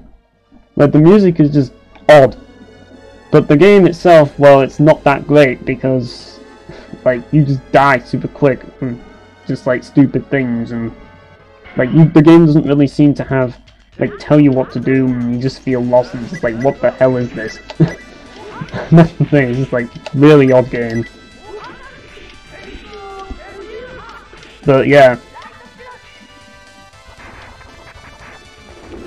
And, yeah, this enemy's kind of, like, supposed to look like, well, the Ethereal Queen is based off that enemy, but the Ethereal Queen, like, this was before the Ethereal Queen was a thing. Like, the Ethereal Queen didn't exist back in this game. Gabriel did, Gabriel Celeste did, or as he's just called Gabriel, or Gabriella in the translation of this game. But the Ethereal Queen, or Ethereal Queen, did not exist in Star Ocean 1. It was only Gabriel. And Gabriel is one of the toughest fights in the game, so, yeah. And, yeah, Joshua's casting his spell. Yeah, hopefully I'll be able to find my way through this dungeon. Hopefully I won't have that much trouble. I'm glad I managed to get through part of the Sylvalant ruins and do something there. But unfortunately I didn't manage to get the... I didn't get to the super boss. I'll probably have to do that off stream when I get the other character. In case you're wondering what the other character is that I'm getting, it's Perici. And to be perfectly honest, I don't think you really need to see that. Like, Perici is just a typical lolly character that every fucking JRPG has to have, you know what I mean? Lolly cat girl character, and I'm just like, yeah. And the only reason why I want her in the party is because you need her to get the bunny whistle. And the bunny whistle essentially allows you to explore the world map without running into enemy encounters, which is a very valuable item. And really, I should have got it earlier, but because I have Marvel in the party, I couldn't do it. Like, I really didn't want Marvel to be in the party, but oh well. Right. I must be going backwards. Yeah, I'm going backwards here. Let's see what happens if I go down.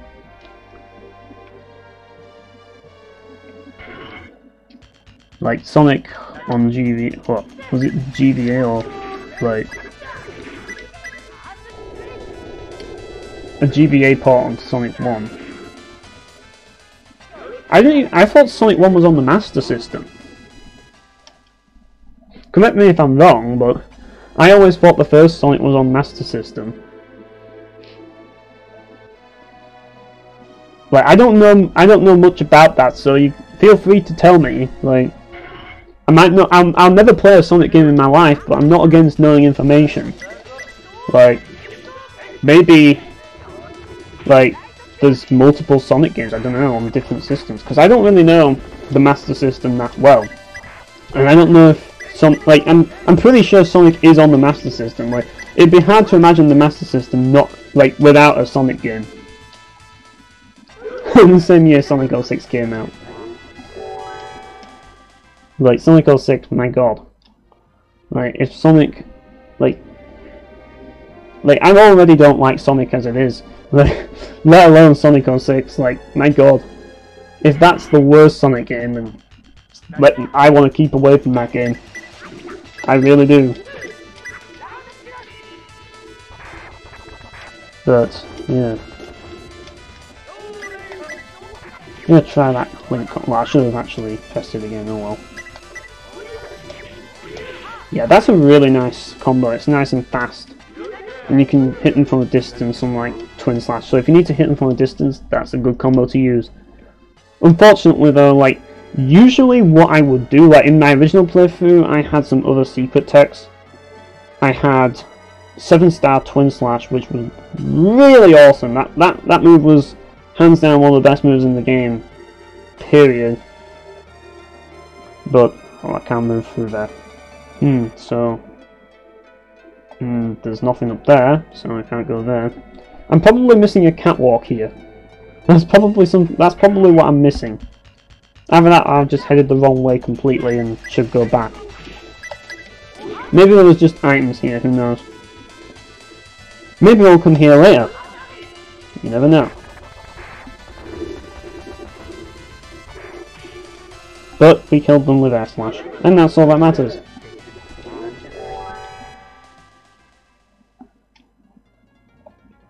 So, yeah. I'm gonna backtrack now. Because I've been through there, and yeah, it's not the right place. I just realised I got 6,000 health, Jesus. I don't even think I even had 6,000 health when I did my original playthrough, but I don't know, maybe I did. Whoops.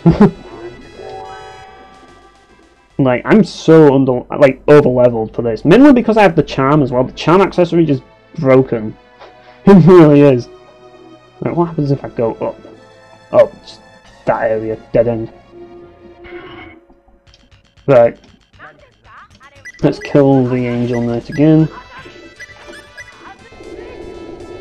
Use the Dragon Blast for this one.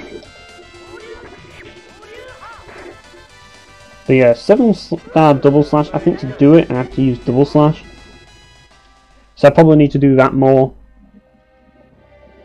But yeah, learning secret techniques it's all RNG and it's all random.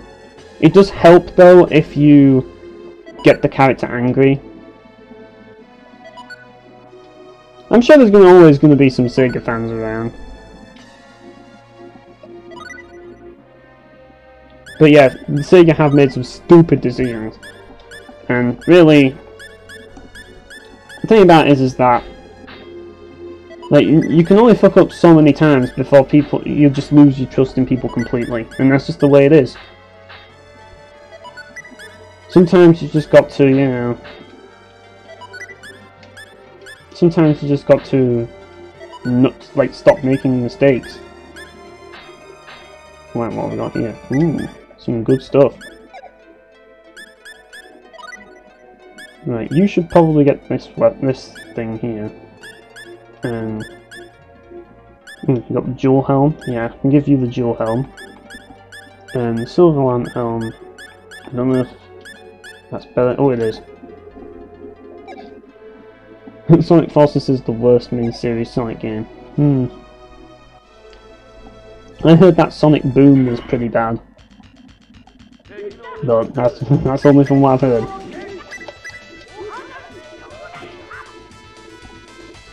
Like, the way I see Sega, and I mean, the thing that as well is that Sega, it's just another big publisher, and it's just like, they've done some bullshit in the past, and it's just like if Sega weren't, like, the thing, I wouldn't be so fickle about Sega if they were an indie company or a very small company, but because they're AAA and because they've done some pretty bad shit, like trying to take down people's videos of Shining Force. That's why I find it very difficult to give Sega a chance, because they've done a lot of bullshit. And it's very hard to forget that bullshit. And I don't forget very easily. But yeah, like, the thing about it is that Sega lost the console wars for a reason. And Sega want to stay around, and they're still in it, and plus they've got the Yakuza fans keeping them going. Like, if anything, generally speaking, a lot of people are starting to like Sega more these days. Like, Sega is starting to get a lot more attention now, which is kind of weird. Right, we've got full health, haven't we? I'm just gonna save. I think there's a boss coming up here, so I'm gonna save. I think the boss as well can stone you, so definitely need to save. Right. Don't tell me it's another vague password I don't need to look up a guide for.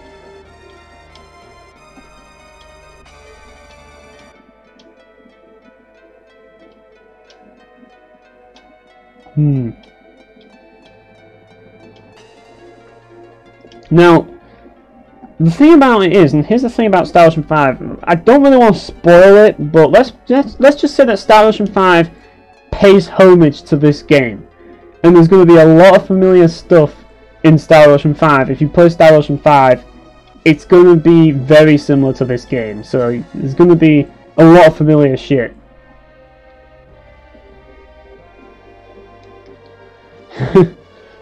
Yep. And I don't plan on playing them. Try Asmodeus. Well, that was easy.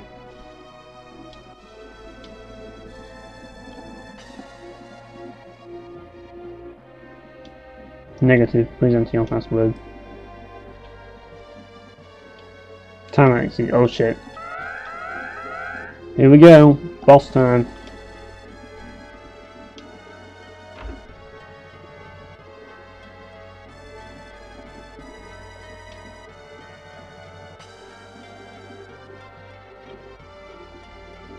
I didn't know that demons had long blonde hair.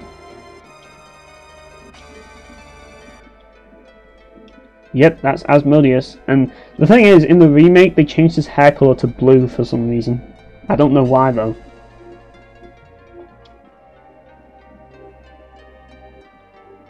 But he's not going to fight us, because he's just too damn cool. He's just going to delegate, like a Dreadlord. He fights us Dreadlord style, just like a typical demon. So he might not look like a demon, but he acts like a demon. Anyways, we have to fight Dark Matter from Kirby. Yeah. Looks like the Kirby's Dream I'm free Dark Matter, if you ask me. Oh, shit. So air slash doesn't work. Apparently that's wind elemental, and he absorbs that. So yeah. Oh shit! Don't stone me though. Oh, this will stagger him, which is nice.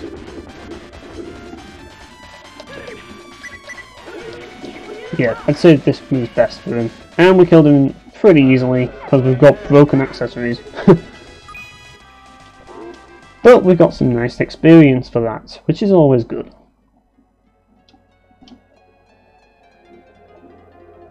Question is, has that opened the door though?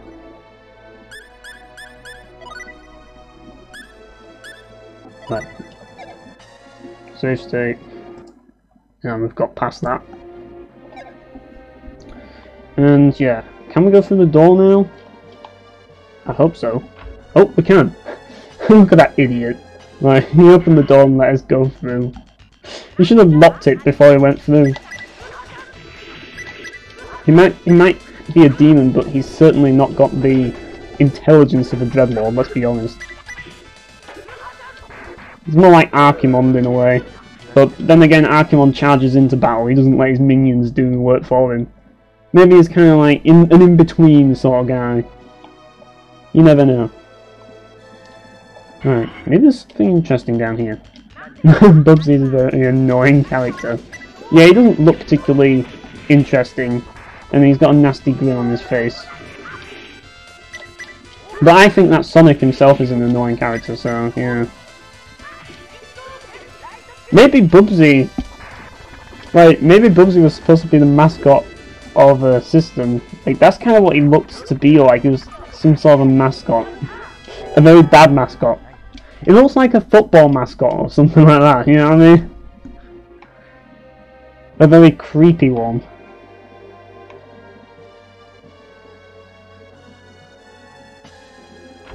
Yep, I can, let's put it this way, I can kind of imagine. There might be a treasure in this place. Oh, and I forgot to mention that this is the second to last dungeon in the game. Like, we're nearly at the end of the game. This is the second to last, the penultimate dungeon, so after this dungeon is the final dungeon. So, yeah. Like, in a way, this is... We've already passed the point of no return, so we're nearly at the end of this game. Which is a good thing for me. I mean, I like this game and I will be playing it again, but I don't know about you guys, but it's a good thing for me because I've done what I set out to do and got my data back. I mean, I like this game and all, but I do want to get my data back, and as such I am eager to finish it, just so I can get it back, because I hate losing data. I really do. Yeah, I'm not surprised that he was trying to imitate Sonic.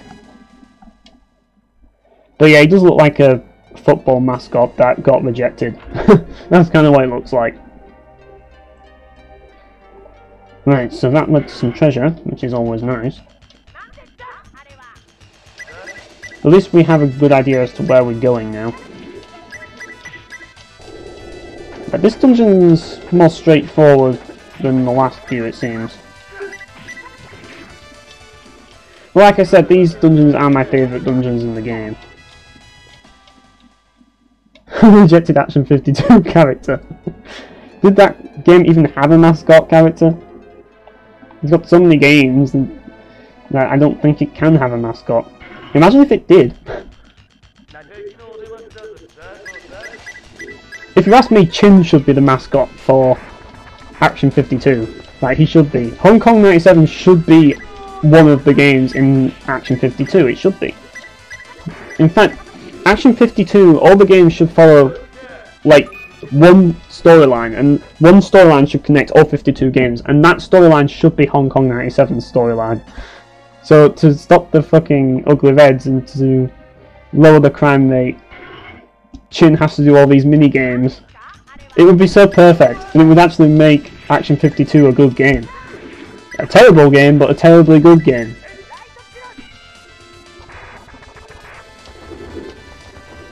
I've done it. But I'm going to use Dragon Blast. Oh, too late. But Tenet gained a level, so it's not all bad.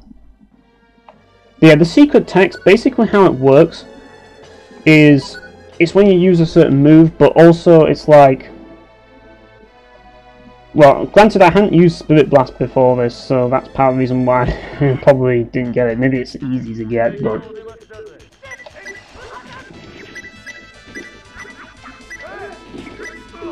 yeah, with these guys it's better to use long range text anyways.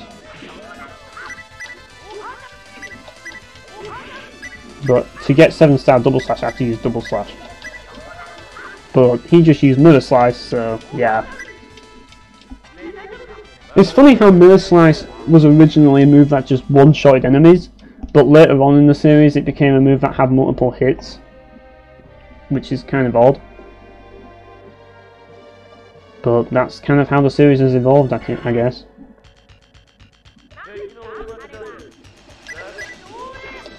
Oh, shit. Oh shit, nuclear missile!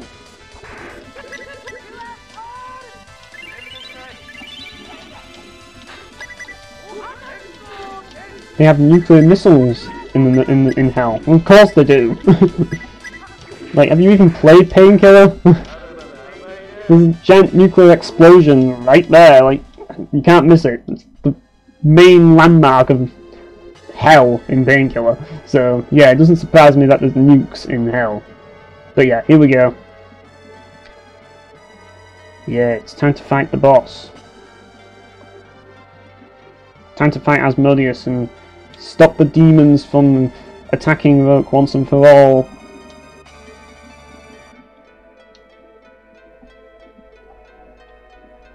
Like, this is what I believe. These two guys, you see these two guys here? They're the real villains of this game.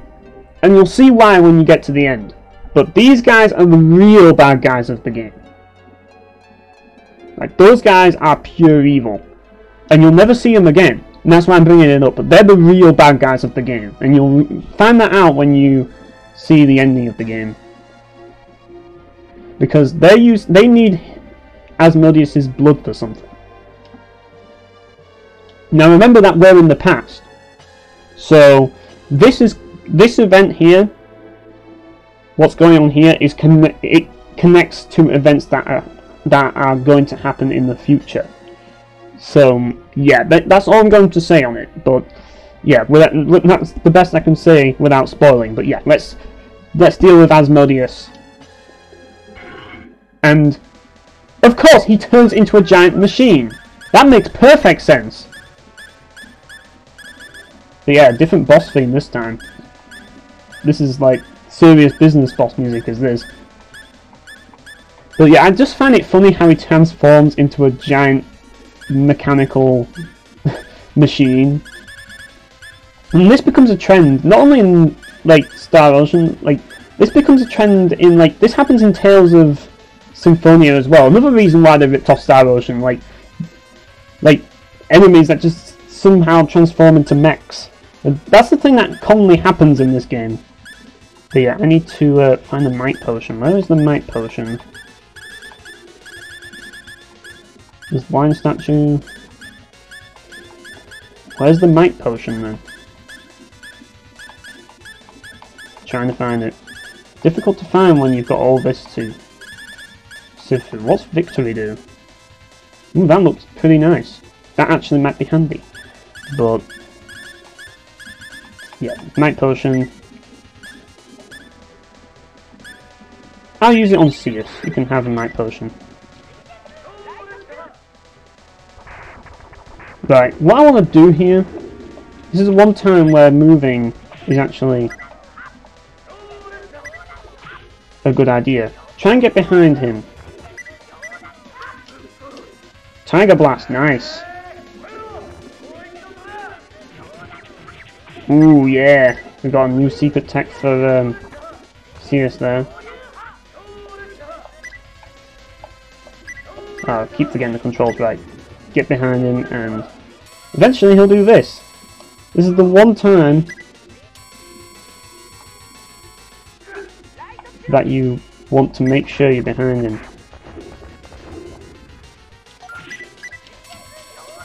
Because otherwise he's going to fuck you up with that laser. So if you get behind him, you can fuck him up. The night potion is in the toilet. Ultra Instinct Shaggy. What? Is that Shaggy from Scooby-Doo? But yeah, we defeated Asmodeus, the giant robot demon thing. I just find it funny how he transforms into a giant robot. Yet in the remake, it's just him. There's no transformation into a giant robot. You just fight him as a like humanoid demon thing. But in the original, he transforms into a machine, which I find funny. I just think that's hilarious. That's not the only time we're going to see that either. But yes, we saved the world.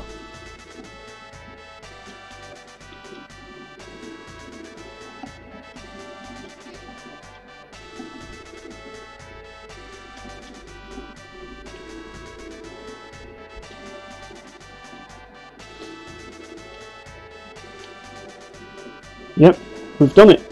We've saved Rogue. But it's not over. There's still more. We still have to get the serum from Asmodeus, and we need to send it to... We have to send it to, what's it called? We need to send it back to the future. Yeah, back to the future!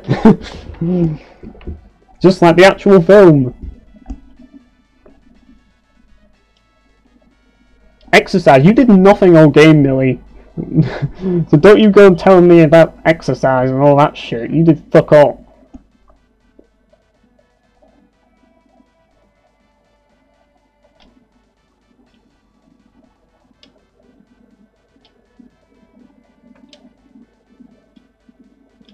Yeah, Ronix is the wild guy, even though he doesn't look like it.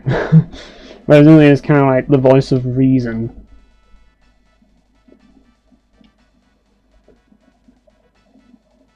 But yeah, we've got to go back to the future. No, not the Valkyrie Profile 2 Back to the Future, and definitely not the World of Warcraft Back to the Future.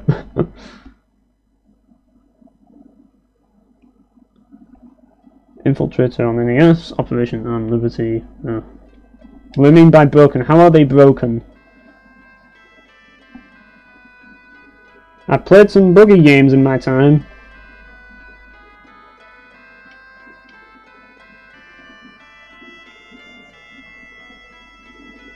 The big rigs of the GBA.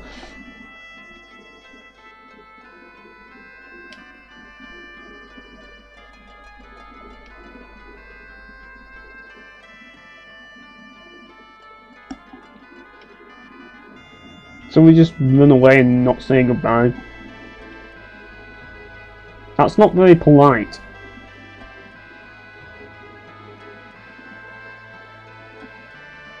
Believe it was all a dream. Maybe it is. Maybe it is all a dream.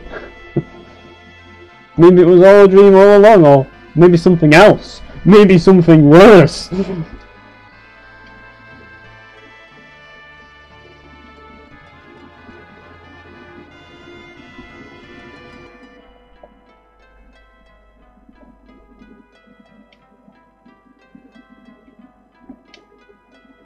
You know what I'm referring to. I'm not going to say anything else. Let's just say that was a reference to something.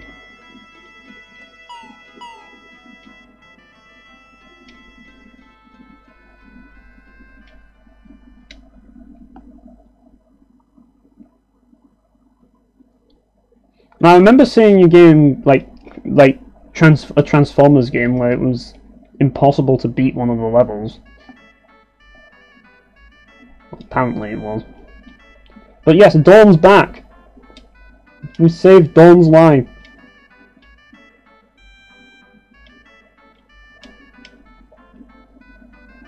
Don't take my music box back then.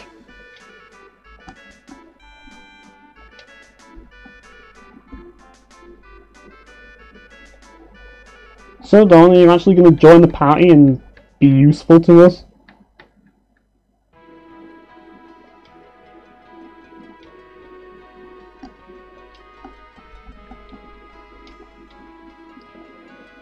So yeah, now it's time for Ronix and Ilya to leave.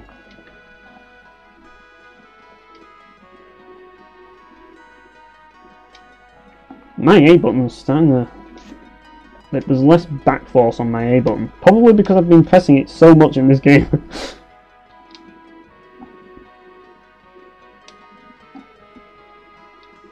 Yeah, the UP3. No one would believe you anyway. Oh yeah, play Star Ocean 4 and you'll see what you'll see what happened there. Yeah, that's the reason why the UP3 was invented in the first place.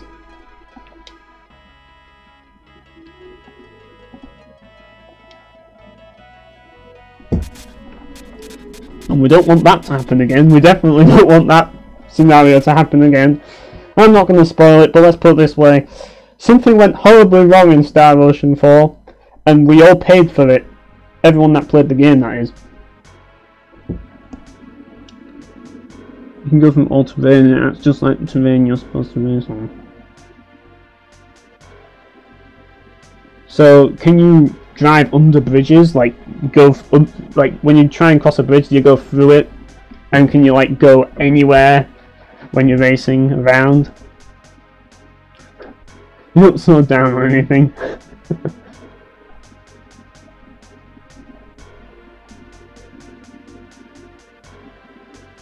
So, Quad Desert Fury, huh?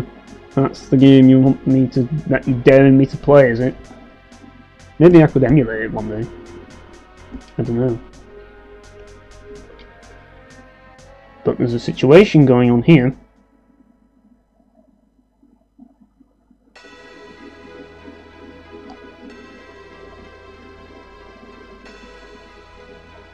A vessel claiming to be a scout from planet Fargate suddenly appeared in Federation territory and demanded our surrender. Oh shit. War has been declared. It's wartime now.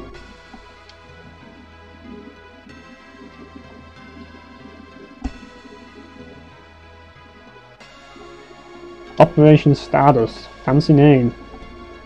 I should have said Operation Star Ocean. That would have been interesting. Like name drop, but nope, they didn't go there.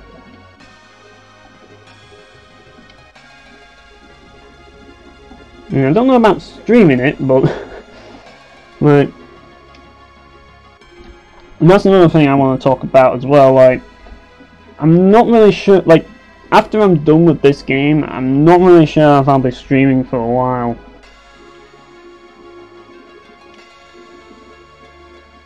Mainly because I've got, like, what is it? Target is now ruled by G. Revorse. Yeah. Revorse was created by human genetic experiments, which are still allowed even on Target. But yeah, like, I have other commitments which are going to take up my time when I, like, next month, so I won't be able to stream. Maybe I'll stream on the odd occasion, I don't know, but maybe not all, it depends. But let's put it this way, there will be less streams coming up on the channel, and there'll be also less like stuff coming up on the channel as well, so it might seem a bit deserted for a while. I mean, sure, I'll probably still be around on Barrow's streams and stuff, but like, let's put it this way, there's a bit of a hiatus incoming. Just point, you should know that. And I always say it, but like, let's put it this way, don't expect anything. That's all I'm gonna say. But yeah, and that's part of the reason why I'm doing this stream now and trying to get through it so that I can get it done while I have the time. But yeah. So we're using the time gate again. One piece of entire music in the entire game. Majesco. I've never heard of that publisher, to be honest. But I take it that, yeah, it looks like we'll need their help again. Yeah, we're going back to the past. We went back to the future. Now we're back to the past. But yeah, like, it's a bit like Crazy Bus only has one piece of music, and Hong Kong 97 only has one piece of music. Now that's a game that you should play. You should play Crazy Bus. You probably already have played it, knowing you.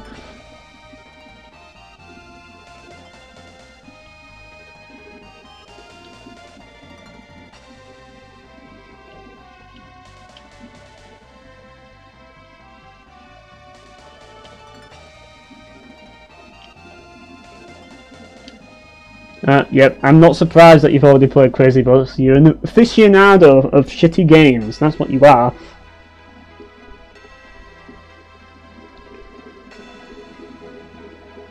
Hey, CS is back. We've got the A-team back now. Yep, they're all here. All the characters that I use in the party, except Latix, are here. They're all back. The A-team. They really are the A-team if you think about it. Like, you've got Sears, who's just, like, he doesn't give a fuck. Like, he's just gonna... He doesn't give a fuck how painful it is, he's just gonna smack him around. And then you've got Tanek, he can just use his one-shot kill attack. He doesn't say anything, but he's a badass. Like, he's one of those kinds that he doesn't say anything, but deep down, he is a badass, because he can one-shot people with a stick. That's how badass he is. And then we've got Joshua. Well, you've got to have a healer, and, well, it beats using Millie, and it beats using Lonix, so, yeah, I use him. He's alright, he gets the job done. You gotta have a quiet guy in there. But yes, we're no longer on road, we're finally on another planet. Finally! Another planet. Like, it's been ages since we've been on a different planet. But, yeah. This is planet Fargate, and this is back in the future, so yeah. And for some reason, we're still fighting against enemies that use magic. I don't know why, but they do. And they also use swords when this is the future. Don't ask why, it's odd. Like, you'd think being in the future you'd be using phase guns, but nope. You're using magic and swords. Great idea.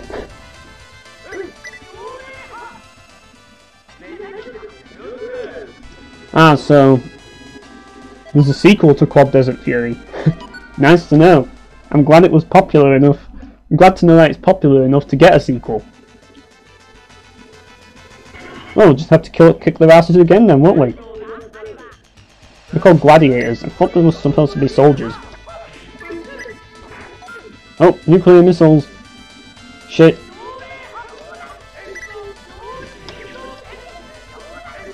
Oh shit. But he's using his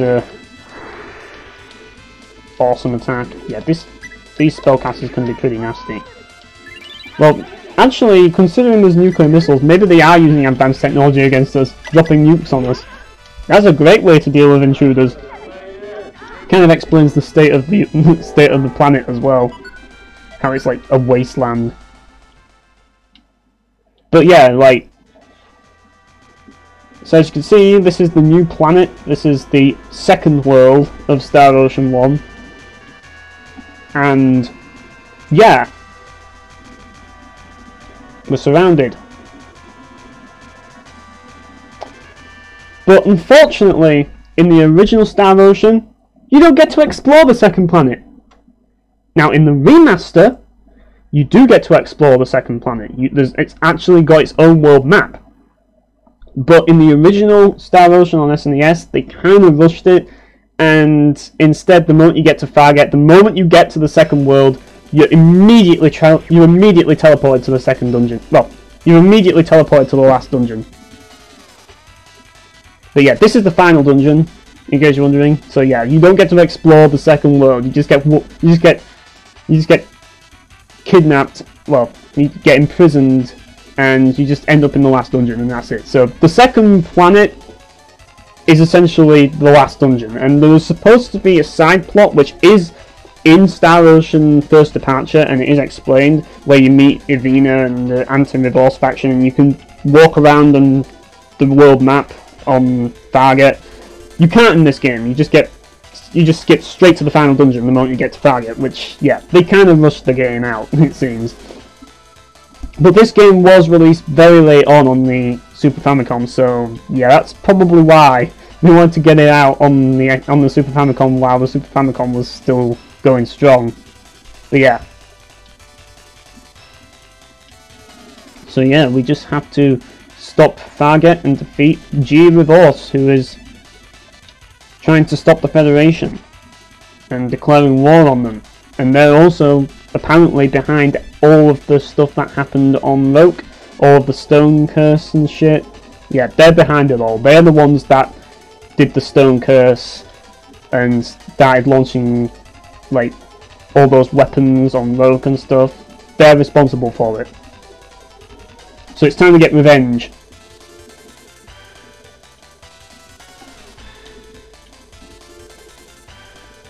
Hey, hold on a minute, who is this G person? I've been told he's the cause of everyone's suffering, but I haven't even heard why.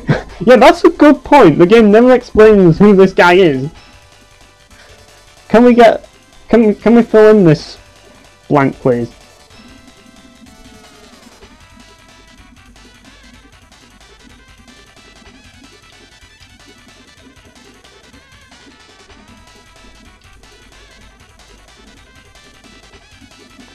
Targets and desolate planets, yeah. We kinda know because there was nukes being launched at us. Spatial theory and genetic engineering so that people can continue to live here. Yeah, so basically they're transforming everybody into cyborgs so that they can survive on a wasteland. And this facility is basically used to develop these cyborgs.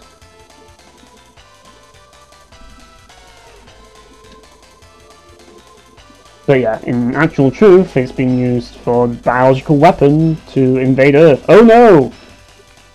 We have to stop them and save planet Earth.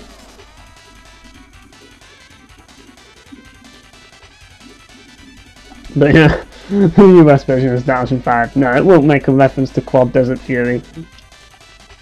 It does make plenty of references to this game though.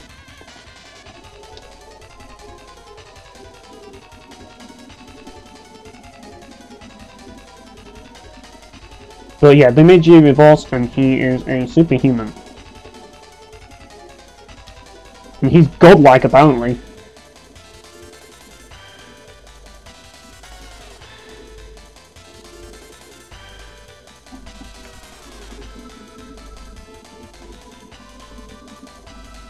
Like, it's kind of interesting because G Revorse, out of all the villains, G Revorse seems the most natural of all the villains. And what I mean by that is he's the least supernatural of all the bad guys. So G started a revolution and set up his own dictatorship. So basically he's Kim Jong-un. That's basically the gist of it. If Kim Jong-un was a cyborg, he'd be G Revorse. That's basically it.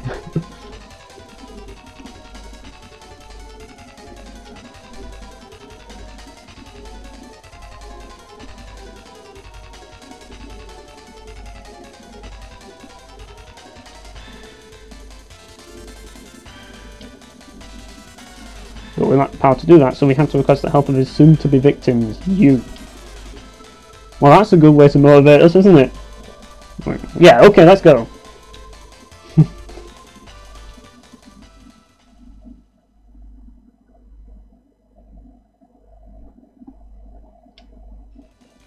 But yes, Revorse Tower, it's the final dungeon of the game.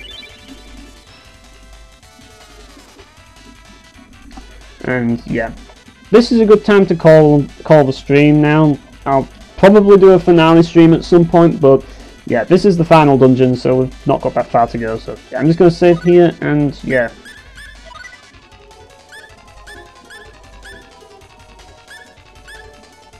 Yeah, I'll save it over here. And I'm going to save state.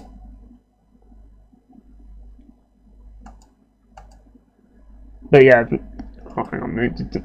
Did that save state actually work? No, it didn't. But yeah. Alright, I'm cutting the stream now, so I'll see you guys later. Thanks for coming along, Extreme Rec, Bar Phoenix, JRPG Gaming, and that big butt guy. And yeah, so thanks for coming, and I'll see you all next time.